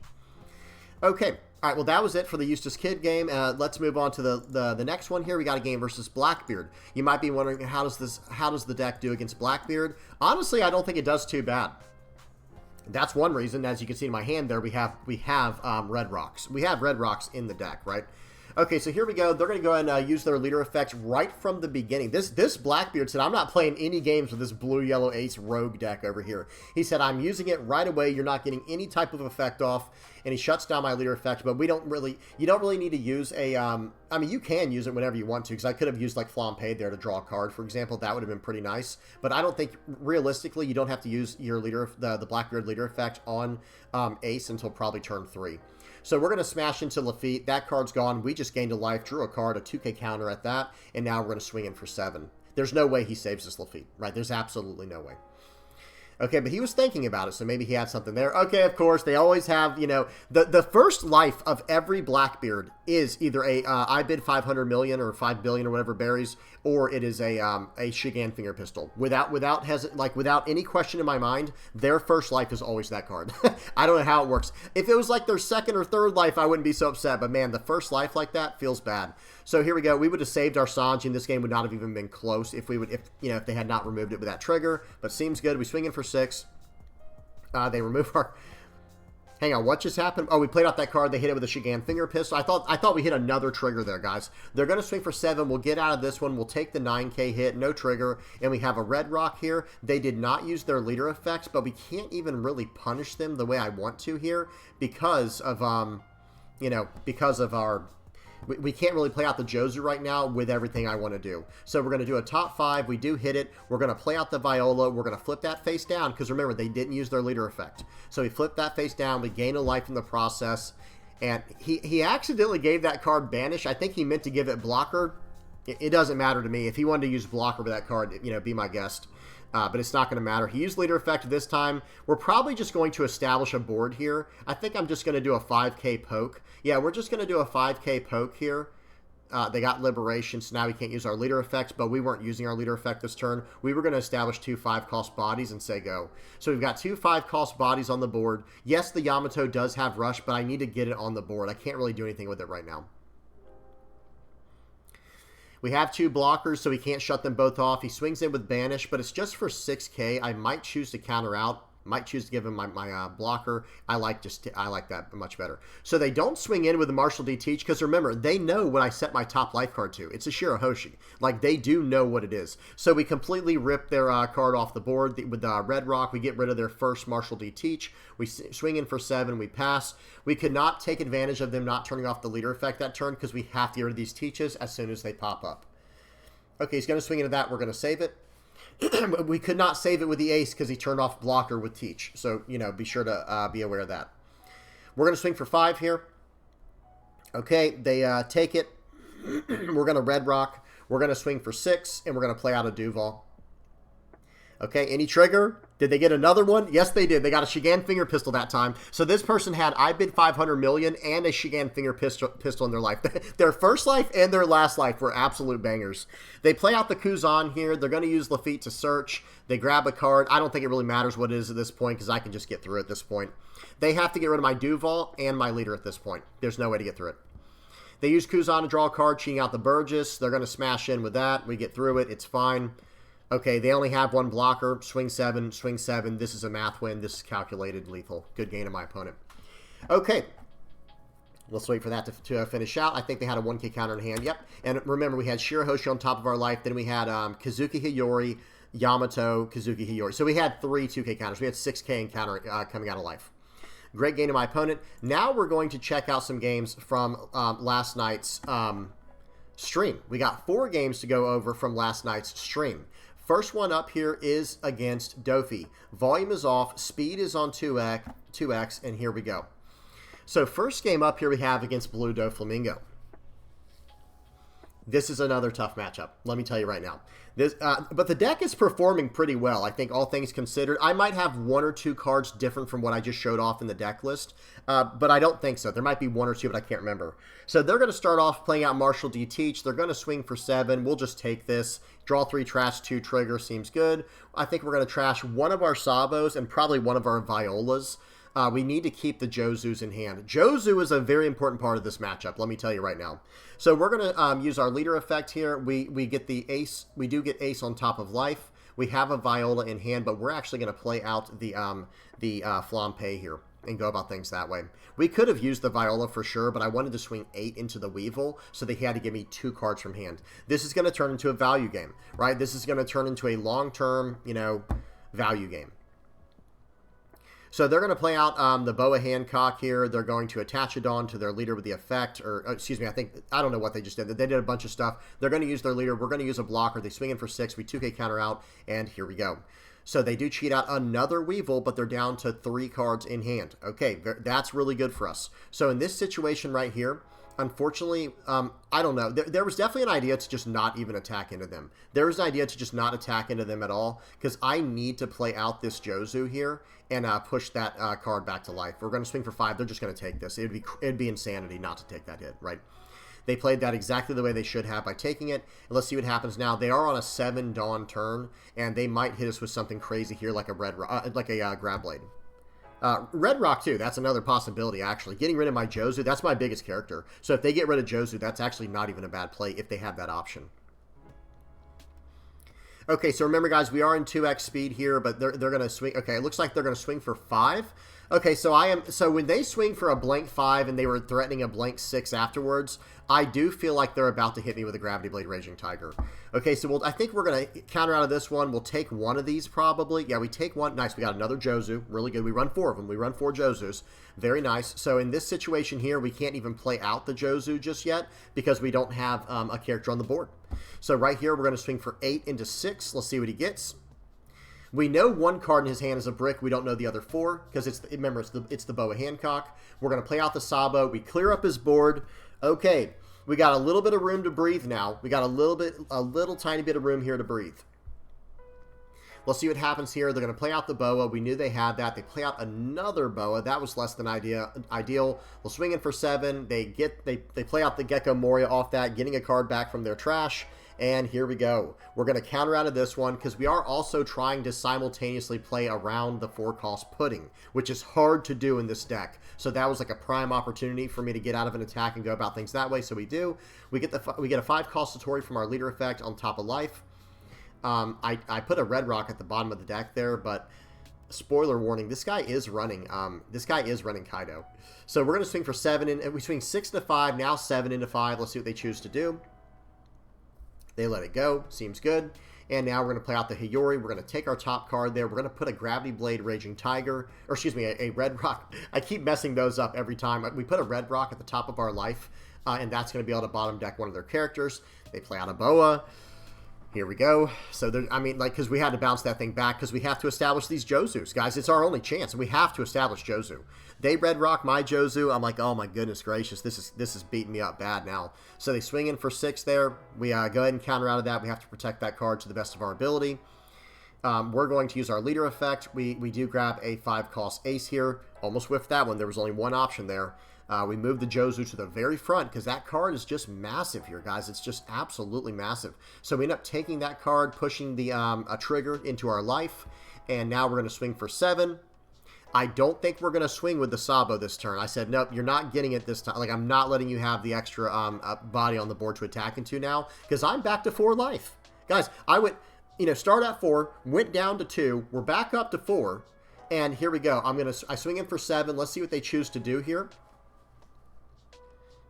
Let's see what they choose to do. They're really deep in the tank. The blue Doffy player is deep in the tank right here trying to figure it out. They take it. I think they should take that every time. We bounce back the Boa again, and we're saying, hey, I'm going for the board here. I'm trying to set up a board. If you want to keep playing out those Boas, be my guest, but I am slowly getting myself back into this game. Like, I'm slowly but surely pushing myself back into the game. They play out another Boa. They're going to set their top 3. They're going to attach a Dawn for free to their leader. Let's see what they choose to do. So they have 6 Dawn left. What are they going to do with that? They are going to choose to swing for 6. I am going to take that. And remember, I know what it is. It's a Satori. I did set it there, but I'm not going to use the trigger. They're going to use a Jozu of their own. Okay, well, that's fine. Here we go. 2 can play that game. Right? 2 can play that game. I'm going to keep swinging for 7s. I am going to swing for 7 every single turn, guys. Every single turn, I'm swinging for 7. I'm going to push the port cost. Okay, so they end up giving up right there. Let me pause. Whoops. There we go. So they end up giving up. They have a 10-cost Kaido in their hand. That's a little scary, but it's not too scary. I do have a Red Rock in hand, and I know I have a Red Rock as my 3rd life. So, like, remember, I set that there. I did set the card there with a Hiyori. So it's like, okay, I have a Red Rock in hand. I have a Red Rock in life.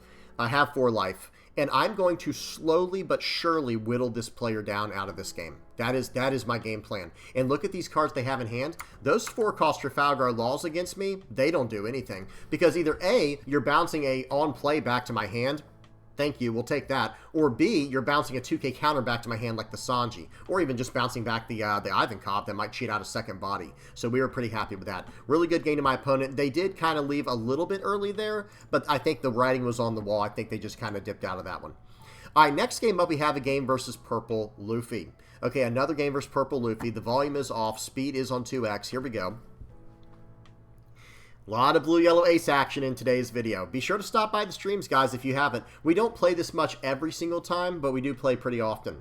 Okay, so we get a perfect start. They're going first. They pass the turn on turn 1. They didn't have the searcher. We go on our turn 1. We play out Sanji. They're going to swing in for 5. I love taking the first hit on Sanji every single time, or excuse me, on blue-yellow ace. We're going to take that hit because we gain the life right back with Sanji. They're going to play out Zoro Juro. Seems good. We're going to attach a Dawn, 2 Dawn to our leader. We're going to do a top 5 search. We almost whiffed that. That would have been ugly. We're going to set our bottom cards like that. I want the ace, or excuse me, I want that Red Rock as soon as possible, and then I'm going to set up my Ivankovs where I have a 2-drop directly after it. So we're going to swing for 5, gaining a life the way we normally do. We're swinging for 5. They're going to have to give us a counter for this. Let's see what they give me. Okay, they're deep in the tank. Remember, guys, this is in 2x speed, right? Let me make sure. Yes, this is 2x speed. So they're really deciding here. I think they need to counter out of this because I have a 7k attack coming after this. Yeah, they give me a 2k counter. We're going to swing in for 7 now. This one they'll probably take. If that makes sense, that's a pretty standard interaction in the game there. So here we go.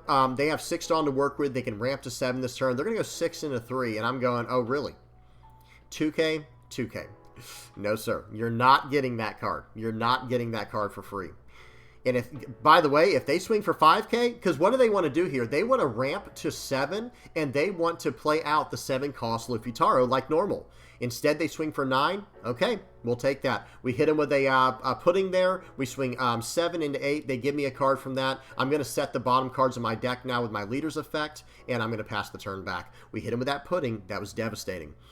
Completely mixed up their hand. They have 5 random cards now, and we swung 7 into 6. They had to give me whatever 2K counter they had in their hand, and here we go. They're going to swing for 8. We're going to take that. What's their follow-up? They have 7 Dawn. Excuse me, they only have 6 Dawn. If they use their leader effect, they go down to 2 life, but they go up to 7 Dawn left for the turn, and they can maybe play out Luffy Taro. Okay, they're going to swing for 7. Okay, sure. I think we're just going to take this. And now they have 4 Dawn left. They play out Onami. They're going to trash a card to draw 2. Seems good. And here we go. So now I have a target to attack into on the board, by the way. And we love that, okay? Because this is an attrition-style deck here, guys. This is a deck where we are trying to, you know, get to the late game and outwhittle our opponent, just completely beat them down. So right here, we're going to put a 5-cost ace on top of our life, because unfortunately, we are going to have to do things a little bit differently here. We're going to swing for 7 into 6. I think what we're going to do is play out the 5-cost Sanji. Or, excuse me, the 5-cost Sabo. Okay, we go 7 into 6. Does he want to block, or does he want to give me another 2K counter? Because I've already seen 2 2K counters now, right? I mean, I know he used one earlier. He used one last turn, and now he's going to use another one. Okay, well, now we're going to swing 5 into life. Does he want to take this? Nope, he doesn't. Well, that's fine with me. We'll trash the top card of our life. We'll play out a Sabo and pop his character. Okay, the character's gone no matter what now. Seems good. And now we have a 6K body. He's going to swing for 5. We're going to take that. He has 10 Dawn. He's going to Dawn -1. Play out the 9-cost Luffy. Swing for 10. We're going to take that. All right, here we go. Now things are getting interesting. Now things are getting really interesting. Let's see what happens.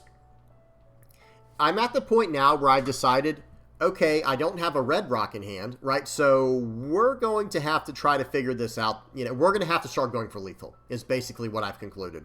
It's swing 5, it's swing 6, it's swing 7, and then we'll have 7 Dawn left for a play here. Let's see what we choose to do.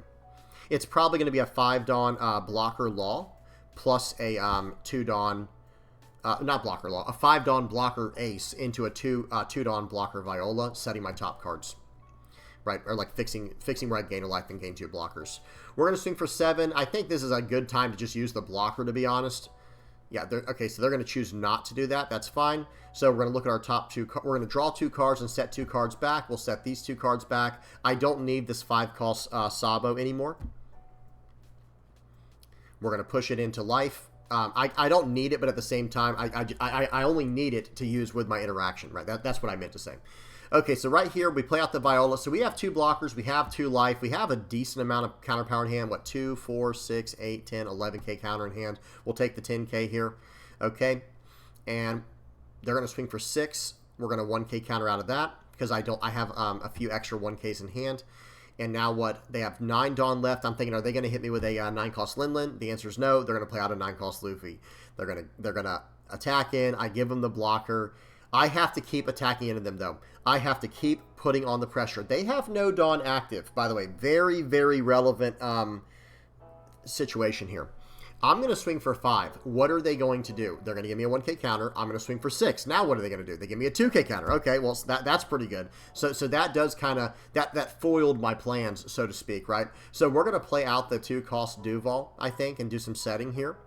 We do need to try to gain a life. We can gain a life with the Kazuki Hiyori. So we're going to play this out. We're going to set those cards up the way we want them. We just need a 5-cost card in our top 5. That's why I was playing out the Duval to see if there were any in my top 3. If there were none in my top 3, I was going to bottom deck all of those. Okay, but there was. So we set the Yamato to the top, which was a really good target, by the way, because that's a 2K counter. So we're going to play a 2K counter from our hand here to pull back the 2K counter, and we'll set a card into the top of our deck. It doesn't matter which one. Preferably not a 2K counter, though, so you have more counter power in hand. And then we do not attack in at all. I probably should have attacked in with my leader. In fact, I definitely should have. In fact, I definitely should have at least swung for 10 with my leader into their 10 cost, their 10,000 power character on the board. Okay, so they swing in for 10. I take it. They swing in for 10. I'm basically saying, okay, man, I think, you know, we're just going to take this. Or we're just going to block her out of this. Now he can do his 3-cost Usohachi. right? And then he can swing for 12 with his leader. Well, depending. Actually, it doesn't matter because we actually have life. So right here, he has 5 Dawn left. I'm trying to do the math. Is he going to swing in with the Onami? I mean, it's possible. It is possible. So I'm going to block 2K, 2K, 1K to get out of that. And here we go. They're going to play out Trafalgar Law. I don't know why he did not do that before all that, but who knows. Whatever the case is, we end up taking it. So here we go. They have 2 life left here. I think I have to bait him one more turn. Guys, I have to bait him for one more turn before I can win this game. Brutal, brutal game right here. Those 2 9 calls. In last turn, we did have a for sure play mistake, by the way. We should have swung for 10 into one of those characters. That was just a whoopsie daisy. I think I just forgot. Because I had 3 active Dawn for the turn left. Like, why didn't I use it? No idea. I mean, I get not wanting to attack into face because I don't want him to draw any extra cards, any extra potential answers. But not attacking into the board for 10 just made no sense to me. Okay, so they take the 6K hit. They're down to 1 life. I'm going to swing for 7. They give me a blocker. Okay, that's pretty good. That is pretty good. We do still have a blocker, though, guys. We have a blocker. We have 1 life, but we don't have a way to gain life. That's the situation here. We don't have a way to gain life. So we have the Satori. Looks like, so we're going to have to put one of these cards into our life. It doesn't matter which one. Okay. And we're going to play out the Jozu. Oh, excuse me. So we're going to be able to bounce back the Hiyori, bouncing back their blocker, replaying the Hiyori, gaining the life back, putting a 1K counter in the place of it. And here we go. Guys, here we go. Now, they're going to play out an Uso Hachi. I have to get out of 1 attack, and I win the game. Well, guys, he can only swing for 12 with that final attack. I have 2, 4, 6, 8. Hang on, I have a 2K, I have 2, 4, 6, 8,000 power in hand. I can get out of it now. I can get out of whatever it is. So I'll take the 10K, and I want him to fully extend here, swing in for 12. Show me you got it. Well, I'm going to show him right here that we got it. That's right. Calculated. We were able to beat him like that. You might as well leave at this point. I mean, he doesn't have to, but we're just going to swing 5, 7, 7, 7, 7. Yeah, it's just GG. So we're going to swing in for a bunch of random numbers here. There's just no way to get out of this for him. He has no Dawn active. Gum Gum Giant will not save him here. And I don't think Gum Gum Giant would have saved him, period, by the way. Because if he swings for 10 and leaves... Look, he has 2. 1 was probably in his life. But say he had 1 Gum Gum Giant in hand and he left 1 Dawn as active. Okay, well, the first 7K takes that Gum Gum Giant. Okay, and then the next 7K takes all the cards left in his hand. Then the next 7K goes through, and the next 7K... What do you do about the follow-up 12K or whatever it's going to be? You know what I mean? Good game to my opponent there.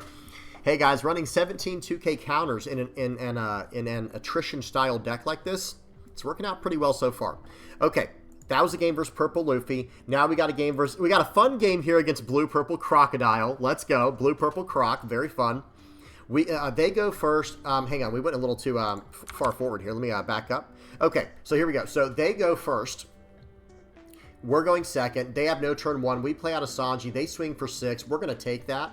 And it's a Satori. Seems good. Yeah, we're going to put Satori down because now I have a ton of pressure. I'll put this on my leader. We get a 5 cost on top of our life there from the leader effect. We're going to attach 2 to our Sanji. Grab that card.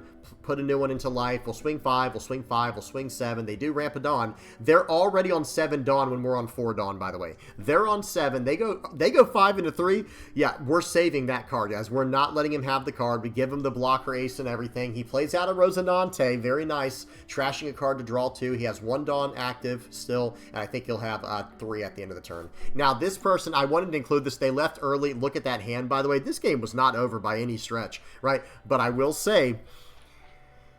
It was not going to be pretty. This turn right here was going to be pretty ugly. I was just going to smash in, probably drop them down to 0 life, and then whatever survives next turn survives. And I think this turn would have been a 6 Dawn play like this, where we do 2 Dawn for our leader effect, get a card into our life, 2 Dawn on our Sanji, swing 5, they counter out of that, swing 5, they have to take it, they have no counter in hand, swing 7, they have to use that 0 cost 3K or they go down to 0 life, and then they still have 3 Linlins in hand, and then we follow up with a 2-cost Duval, and we're not losing even a single character next turn. Like, we're literally not. I mean, we'll lose the Duval, but he's not getting my Sanji. I'm literally going to save it again. I'm not letting him have it. Good game to my opponent. That was just a fun, quick one. Now we have one more game to go over. This one was against Red Green Smoker, and this one was a nail biter, an absolute banger.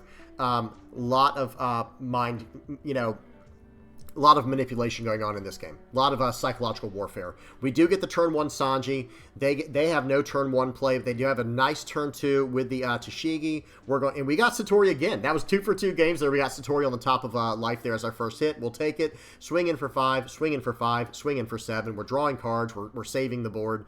Things are going very well. Okay, here we go. Swing 5, swing 5, swing 7. They're going to have to slow me down. This is a brutal start, guys. Anytime you see this start right here, it is a really rough spot. Your opponent does not want to be in this spot. All right, here we go. So they're going to play out a Smoker. They're going to stand 3 Dawn is active, because that's a 2-cost Smoker, basically. They go 8 into 5. Okay, I don't care about that card, right? That card doesn't scare me. I'm not scared to lose Satori. I just don't want to lose my Sanji. And we get the 2-cost Duval as well. However, there is an idea here of me wanting to push this Tashigi out of the way.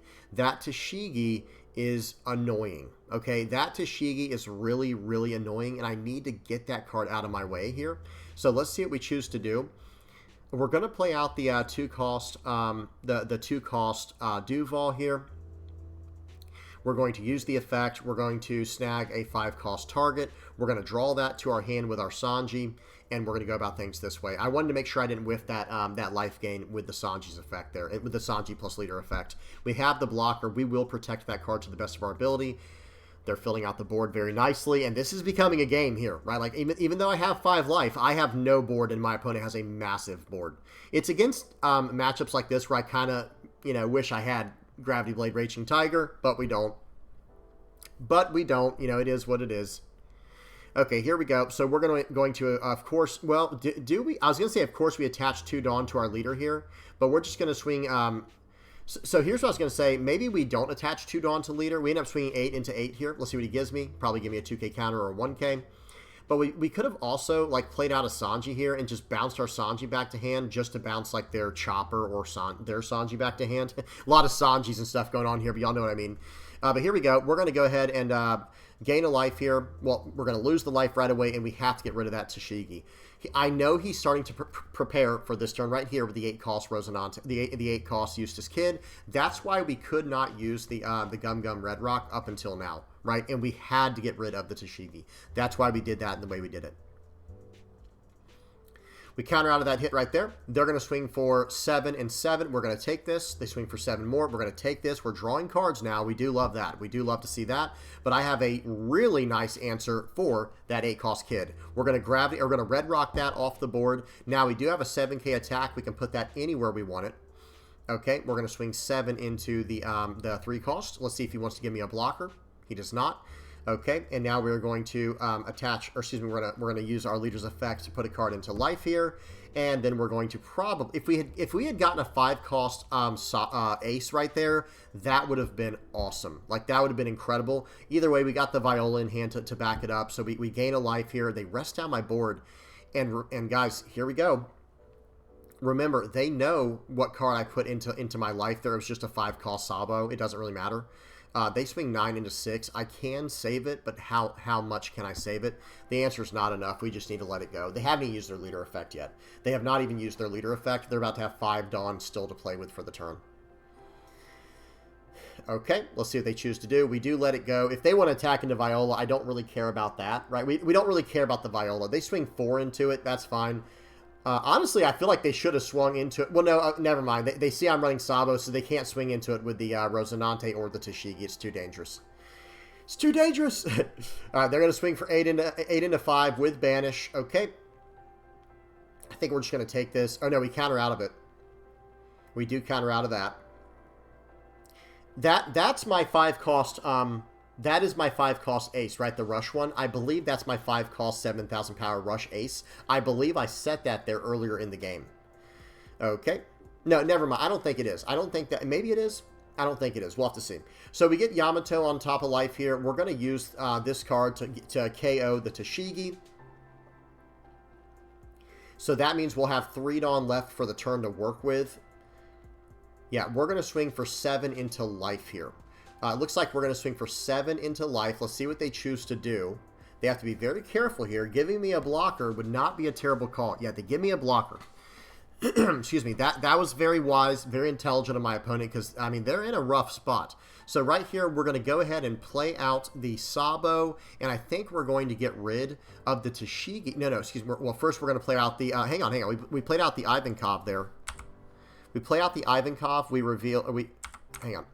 Sorry, guys. I was too far ahead. All right, so we play out the Ivankov first.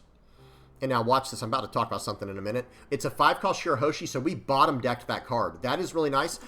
Be sure to do that with your 3-cost Ivankovs when you go to play the deck live. If you don't reveal a 2-cost card and you're like, oh man, it wasn't what I wanted to hit a 2-cost, but I didn't. That's not a problem. Bottom deck the card now unless you really need it for next turn. So that was good to see that information. Okay, I got a dead draw out of my way. I got a body on the board. Now we're going to follow up with the Sanji, or the Sabo. I have a slight play mistake here. We have a slight play mistake here, at least in my personal opinion. We end up KOing the Tashigi.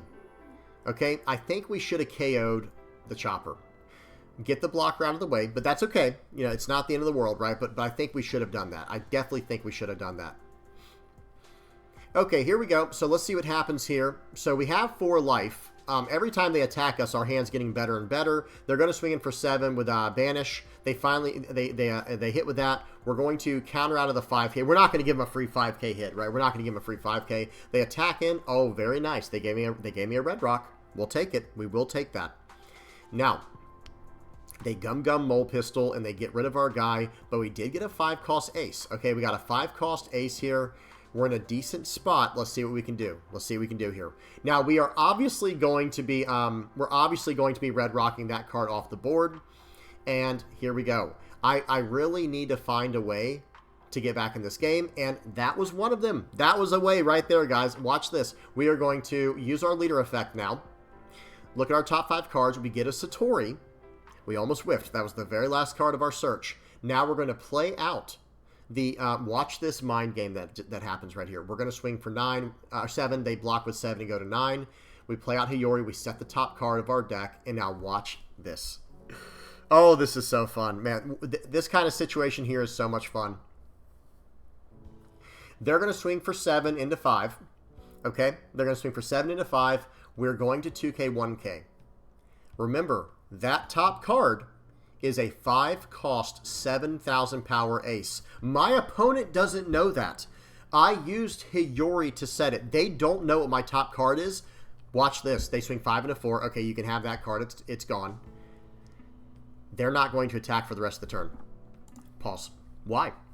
They're scared. What if that is a trigger body? They can't realistically go for lethal now, right? I mean, I guess they could have tried to if they didn't go for my Ivankov. They could have tried to go for lethal. I mean, maybe not, though. What if I put my top card as a beige? What if I put my top card as a blocker? What if I put my top card as fill in the blank? You don't know what it is. It could be a gravity blade. You never know, right? You just never know. Whatever the case is, they said, okay, I've got a banished character on the board. I have 1 life. I have a blocker. I'm safe because he's not getting through with these 2 cards on board. And he has 3 life. So, what is my only out, guys? What is my only out? Watch this. 5 on Hiyori. 5 on Hiyori is my only out. That's right. Here we go. Okay, so now, swing for 5. The only card that can save him right here is the 2-cost Kamakura Jitsushi Tin Layer Igloo. He did not get it. What a game. What a game, right, guys? Kazuki Hiyori has won me multiple games just setting my life card to, oh, you don't know what this is. Stone-facing your opponent and saying, I dare you to attack enemy. I double, triple, quadruple dog dare you to attack enemy. I dare you. You won't. You won't. and they don't. And then you win the game off of it, right? Here was actually the reasoning. Understand real quick, guys. The entire logic behind me putting the 5-cost 7K ace there as my third life, by the way, there was like the double idea of like, okay, if things go well, I'll be able to use this to go for game if he doesn't attack all in this turn. Or if he does attack all in, I will let that card go with banish because that's my one dead card, and then I'll try to figure something out next turn. But because we got the because we spooked him with the Kazuki Hiyori and aggressively countering out of the banish attack, he goes, okay, well, I'm going to banish it next turn. How do you like that? There's not going to be a next turn, though. Good game to my opponent. That was a lot of fun. All right, that's it for the games on the sim. I hope you all enjoyed that as much as I did, at least. That was so much fun. How are we doing on time? Yeah, like I said, this is probably going to be a 2-hour video. So now, going forward, let me just say this real quick. Remember, this is the deck list, guys. Hopefully, I was able to help you guys out. We went over the deck list. We broke down how things work pretty well in here. And like I said, we didn't break it down completely. I've broken it down in even better and even more detail in previous videos. I will start putting that playlist together as soon as possible for y'all to check out at your own leisure, at your own pacing. But everything in here feels pretty strong. So far, the hardest matchup that I've run into has been Green-Purple Luffy. Green-Purple Luffy is a very tough matchup so far, and I think the answer is going up the Portgas Ace 2-cost cards, just sitting at 7,000 power alone with all the extra counter power we have in hand. That might be our best bet moving forward. In order to do that, I think it's very easy to move things around. I think we actually go -1 Emporio Ivankov and -1 Duval to go +2 of this. There's other options as well. I know some people probably don't like... Sorry if I hear my stomach growling, guys. I'm getting hungry. Y'all bear with me. Some people don't really like Flampe as much. You don't have to run this. If you don't want to run Flampe, you can actually... And guys, I'm running 17 2K counters, so you can just remove 2 Flampes and go +2 Ace. Another option, like I mentioned before, is the 2-cost Teach. 2-cost Marshall D Teach is another solid card. And if you're going to go +2 Marshall D Teach, then I think you probably can't run as many 2K counters as what I'm running. Or maybe you get rid of the Pudding. Pudding was very much an auxiliary spot in the deck. There have been games where this card wins me the game, and then there's games where this is just a 1K counter in hand, which is still not a dead card, right? It's still fine for that.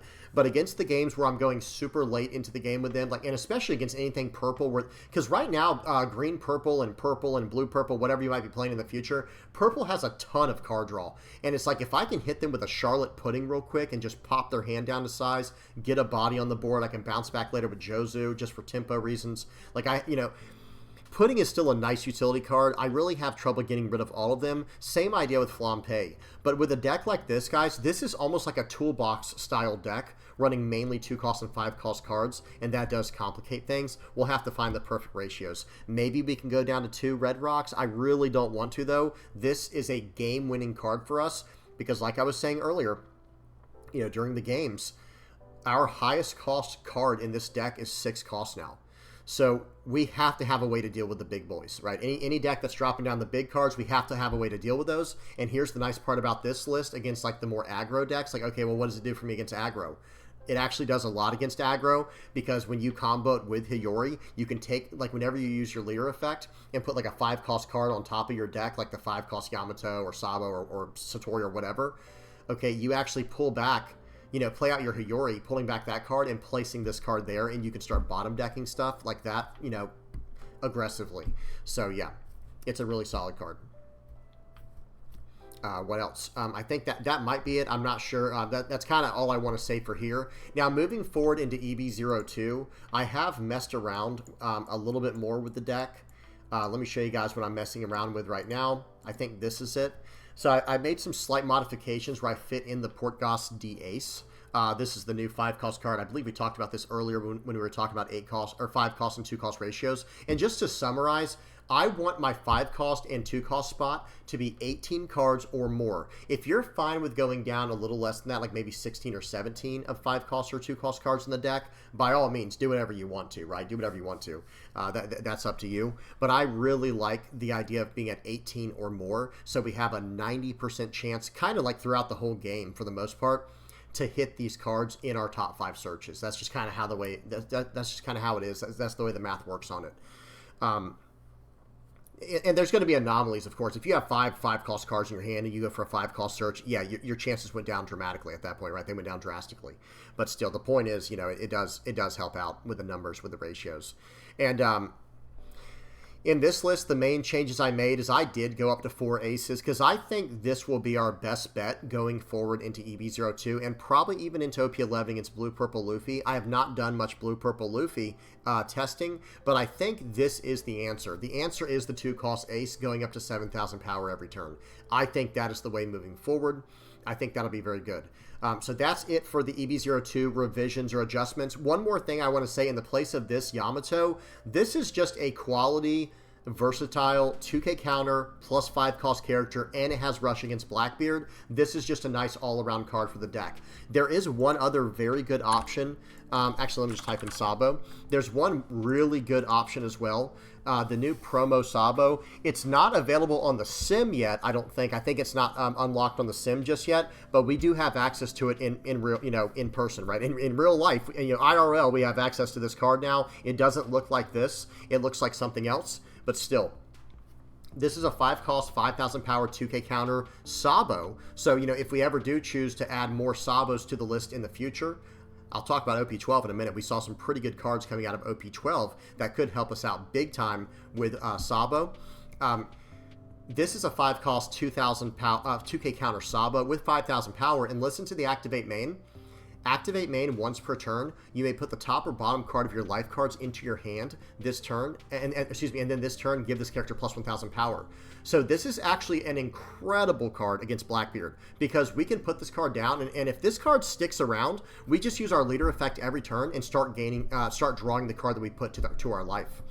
Because remember, guys, against Blackbeard, they're going to shut off our on play effects for cards like Hiyori and Viola, and even like Duval and all the other ones. Well, you can't shut down Sanji's when attacking, and you also can't shut down, well, you can't shut down the activate main on this card, which is nice as well, but you also can't shut down this activate main on the Sabo. So you can replace this Yamato with the Sabo. Now, speaking of that, let me read what this Yamato does. It's a 5 cost, 4,000 power 2K counter rush card. And it has on play, look at all your life cards, and then place one of the cards on the top of your deck, then return your life cards in your desired order. In your desired order. So number one, at the end of the game, when you have no life cards left, it's a 5 cost, 4,000 power 2K counter rush card. But more importantly, against Blackbeard, when they shut off your on play effects, we get to just play this out and not worry about losing life. That's the main thing. And it's really like a 7 cost, 6,000 power rush card if you think about it, you know what I mean? Or a 6 cost, 5,000 power rush card. It's not great, but it could potentially win you a game. You never know. It does have rush. It's an option. It's probably the cheapest option between the two because I think this card currently is running like $15 to $20 of the new Sabo over here in the US, over here in the West.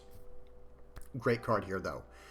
So that's it for OP, or for EV02. Not many other revisions made. Now, once we make it into OP11, we have some big changes to talk about. Okay, we have some really big changes to talk about we'll look at now. This deck is not finished, but there's 2 major ideas I want to go over. This one's ST22. I'm sorry, guys. We have to wait on this one. Let me look at that one in a minute.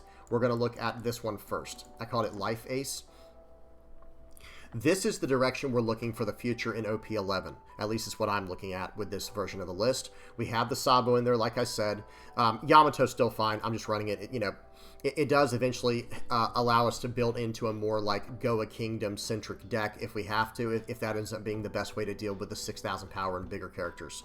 But we get rid of the 3-cost Sanji. The 3-cost... What am I talking about? We get rid of the 5-cost Sabo. The 5-cost Sabo is gone, and we get to replace it with Zeus. Okay, so now we end up having a 3-and-3 counter with, or a 3-and-3 count with Zeus here, and Hiyori, because these cards are such strong utility in the deck. I just don't think we can go without them. I'm going to be honest. Zeus is now our... This is just a strict upgrade on the 5-cost Sabo. So, number one, instead of having to pay 5 to remove a 5-cost target, we can pay 2. Instead of being a 1K counter, we get a 2K counter. Instead of trashing the card from our life with this on play, we draw the card from our life. Now, yes, It does mess around with our 5-cost ratio because this was a 5-cost card we were running, and if we want to keep those ratios good, we do have to move things around, but I think we're going to be able to do that, and plus we need to do that because of how strong this Zeus is. This card is really, really strong. So we still run the 4 Sanjis, 4 Satori, and then 3 and 3 of the Zeus and Hiyori, and then that's about it for the 2K counters in this version, excuse me, and then 3 of the Sabo. So it's 9 plus 8. We are still at 17 of the 2K. We're at 17 2K counters still in this version of the list. We have even more blockers now, because now we have the two Namis as well, the 2 5-cost Nami. So we're running 4 Ace, 2 Nami, 4 Duval, 4 Viola. So we're up to 14 blockers in this list. We still have the 3 Gum Gum Red Rocks. And for 5-cost characters in here, we're running 4, 8, 14, 16, 18. Okay, yeah, so we're right at 18 when you count the Namis, I believe, unless I messed up on the math there. Hang on. 4, 8, 12, 16, 18, yeah, 18. So we have 18 of the 5-cost targets. And then for 2-cost targets, I think we're at like 20 or something. Let me count. 4, 8, 12, 16, 22. We're at 22 of the 2-cost targets in here. And honestly, I don't think that's the worst thing in the world, because it does give us a higher chance to hit a 2-cost target with our Ivankov if we do have to blind rip. And on top of that, we are running the new EV02 Searcher as well, so we're going to be able to search up more of them. But I would like to fix the list a little bit. I would like to make a few adjustments here and there. Maybe we do like -1 Duval. Maybe we do -1, I say -1 Hiyori, but this card is so good, guys. I'm not going to lie. I want to run even more of them. I don't know.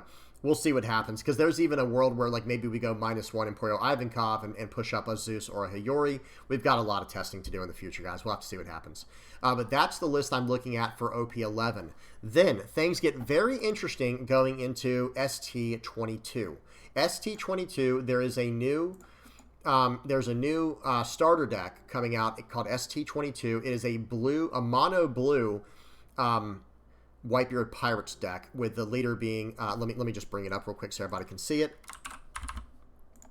With this leader, okay, excuse me, with this leader right here, and this opens up some brand new doors for us, because now this starter deck gives us access to this beautiful card right here, and it also gives us access to a 2K counter, I think. Yeah, a 5-cost 6,000 power 2K counter that's Whitebeard Pirate searchable, and it's Port Gosti Ace. So we can actually, you know, do whatever we need to with this 2-cost Ace and push this out if we need to get 7,000 for the turn. There are quite a bit of options there.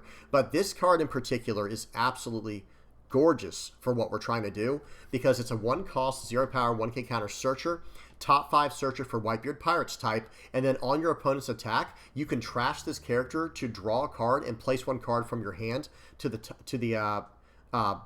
bottom of your deck. Is it top or bottom? No, it's just to the bottom of your deck. Excuse me. So you'll be able to trash a card from your trash this character, draw a card, and then bottom deck a card. Really, really powerful interaction there. And it's a 1-cost searcher that we can bounce back with Jozu, and look at all these cards we're going to be able to search up with the Ezo. Now, notice we're not running Duval in this version of the deck, because I will say the 2-cost Ivankov is just not as good in this version of the list, but it's still very good no matter what. But we're running the Namuels, those combo with the Ivankov. We're still running the Aces, of course. Excuse me, there's a lot going on here, but let me just say this. This opens up a whole new direction for the list moving forward, but I'm not I'm not done exploring this side of things, because I think if we do go with the more Whitebeard's Pirates-centric version of the list, I think we do try to mess with this 8-cost stuff here with like I Am Whitebeard. This is a activate main if your leader has Whitebeard Pirates. Ours does. Play up to 1 Edward Newgate from your hand. Then you may add the top or bottom card of your life cards into your hand. And if you did, give up to 1 of your leaders plus 2,000 power until the end of your opponent's next turn. So on a 10 Dawn turn, we can actually play, use our leader effect to add a card to the top of our life, and then use this card to take that card, right? You add it to your hand, right? You may add the top or bottom of your life cards into your hand, and then if you did, you'll get plus 2,000 power for the turn, and then that will allow us to play out something like this 9-cost 10K double attack on play draw 2 with Edward Newgate. You do have to reveal the top card of your deck, and if it's Whitebeard Pirates, draw 2. But we can cheat out something like this. We can cheat out something like this Kazuki Odin, 7 cost 8k, very hard to remove. Activate main, pay 3, return a character, and then stand this character. Very powerful activate main here. Or there's the 10 cost Whitebeard Pirates, you know, Edward Newgate from OP08 that we can cheat out as well. Because remember, guys, this can cheat out any cost Edward Newgate. This one can. So there is a lot that can be done there, and this will shut down your opponent's turn. There's a lot of potential here, and that is something I would look forward to, you know, exploring in the future. And of course, let's not forget, guys, like there's also there's this incredible card, Whitebeard Pirates searchable now with this Ezo that can just help finish out our curve in a deck like this, you know, in a deck like this if we want to. This card is incredible. It's a 10 cost, 10k on play, gain a life, and potentially have rush, and then it's a Whitebeard Pirates searchable ace. I mean, it's just really good stuff. So yeah, so that's it for that. Let me go ahead and move over. I think that's all of the decks I'm going to go over in today's video.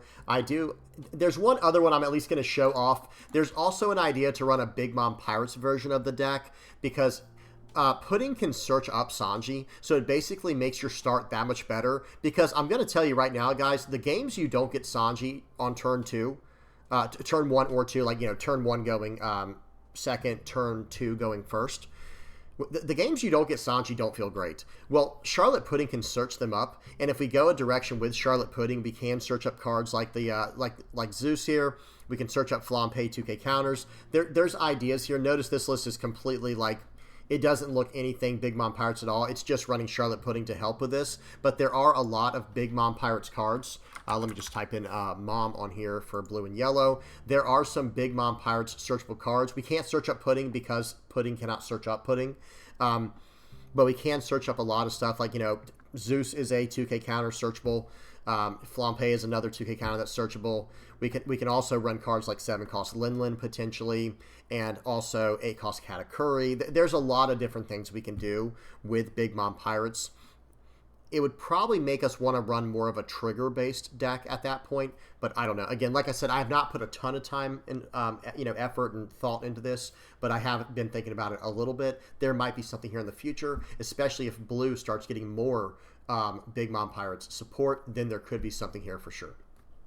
Okay, so that's it for the deck lists and kind of going over what to expect for the future. For OP11, like I said, it's really just the Zeus and the Nami that we're going to be getting that I think will take the deck to the next level. I'm going to put the deck back on the screen here. This is what we were running today. And there was one other thing I wanted to show you guys that we're going to be looking forward to in OP12, guys. That's right, in OP12. Let me bring it up on the side here and bring it over from Discord. Okay, y'all give me just 1 second to find it. It is a new 5... Well, okay, first there's this Bartholomew Kuma. We'll bring this one up first. This card right here is a 6 cost 7k Revo Army 7 Warlords character that has a 1k counter, and on play, trash a card from your hand and then add the top card of your deck to your life.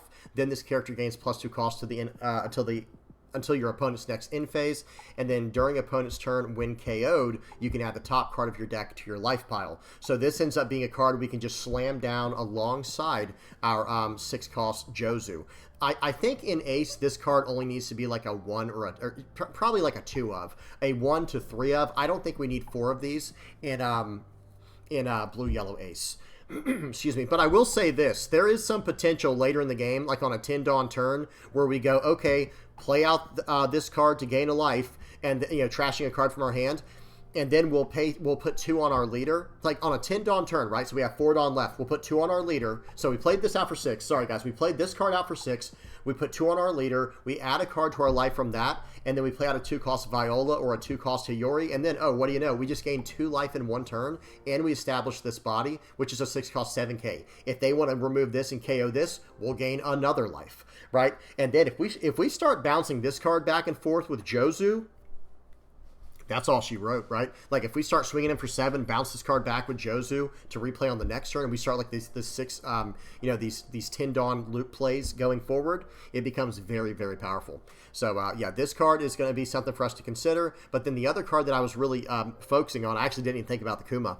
That's just a good generic, you know, strong yellow card coming out from OP12 just in general. But then we have this 5 cost Sabo. This is a 5-cost, 6,000 power, 1k counter. It's Revo Army Dressrosa, but that doesn't matter, right? It's a 5-cost card. We can search with our leader at all times. And then if you have 3 or more life, this character gains blocker and +3 cost. That doesn't really matter because we go up and down life all the time. But watch this, guys. On play, you may add the top card of your life to your hand and then draw 2 cards and trash 1. So in other words, we're going to be able to play this out on like a 7 Dawn turn, right? Starting on our 7 Dawn turn and moving forward, we can go, okay, attach 2 to my leader. I will set a card to the top of my life, and then I'm going to play out this Sabo, and guess what? I'm going to take that top card of my life and add it to my hand, and then I'm going to draw 2 more cards, and I'm going to trash 1 card. And now I have a 5-cost 6k on the board, and if I have 3 or less life, he has blocker, and he's an 8-cost. This is a card for us to definitely look forward to, you know, going forward, building blue-yellow ace. Right, guys, this was one heck of a video. It looks like we're going to just barely squeak across the finish line at about 2 hours, guys. This is going to be a 2-hour-long blue-yellow ace comprehensive guide. If I missed anything, please don't hesitate to say something in the comment section below. Let me get the outro page on here. Let's wrap this video up. I hope y'all enjoyed that, because let me say real quick before we do wrap it up that I will be spending a lot more time brainstorming, theory crafting, and trying to push blue-yellow ace into the next level. And let me say this as well. This is like this is, you know, my VV theory disc. Hang on, let me go over real quick. Let me turn the outro page off real quick. This is the VV theory Discord, and under VV's corner, notice I have a red-yellow Sabo page. Let me just say, after today's video, there might be a brand, or not a page, but a channel, right? There might be a brand new channel under VV's corner, and it's going to be blue-yellow ace. It's called blue-yellow red-yellow Sabo stats. I'm probably just going to rename this as well to just red-yellow Sabo, you know, because this is just a red-yellow Sabo chat channel at this point. But then I'm going to be adding a blue-yellow ace one as well shortly after this video, so be looking forward to that. If you're not on the Discord, guys, please hop on the Discord. Link is in the channel description. We are always talking about One Piece, pretty much 24/7 on there. It is a good time. Okay, now now we can finally go to the outro. I'm done yapping for now. Hope you guys enjoyed. Hope y'all had fun with that. I really appreciate each and every one of you guys. Hey, if you are liking, subscribing, sharing, commenting, viewing, using my TCG player affiliate link, whatever you're using to help me out, I really appreciate it, and it all helps me out big time. Thank you guys so much. If you're donating through Patreon or PayPal, thank you guys so much for that. The Playmat supporters, the YouTube members, the Discord community, thank you to everyone who helps me out, keeps the dream going, keeps the dream alive, keeps the channel going. Thank you guys so much. Cannot wait to dive more into blue-yellow ace. I'm really looking forward to it most, like going into OP11. I want to have access to Zeus before I do anything extra with that, but I think that's still about a month away for us over here in the West. I could be wrong. I don't know the exact date. Excuse me. But at the time of recording this video and putting it out, I think we're about a month away from OP11 over here in the West. So I will probably, you know, I don't want to say I'm going to, you know, slack off on it. I'll still be putting out games on blue-yellow ace, but it'll probably be on OP11 and moving forward, because we do have access to that on the sim right now, like to do OP11 practice. That will probably be my primary focus for blue-yellow ace going forward. I understand EB02 will have its own little month of like a strange off-meta type of, you know, or not off-meta. It'll be this weird unknown meta for about a month. But once we get into OP11, that's when, you know, that's more my focus right now with blue-yellow ace going forward, and I think we have a really good start to it. All right, I'm done. Hope y'all enjoyed. Please don't forget to like and subscribe, and until next time, guys, peace.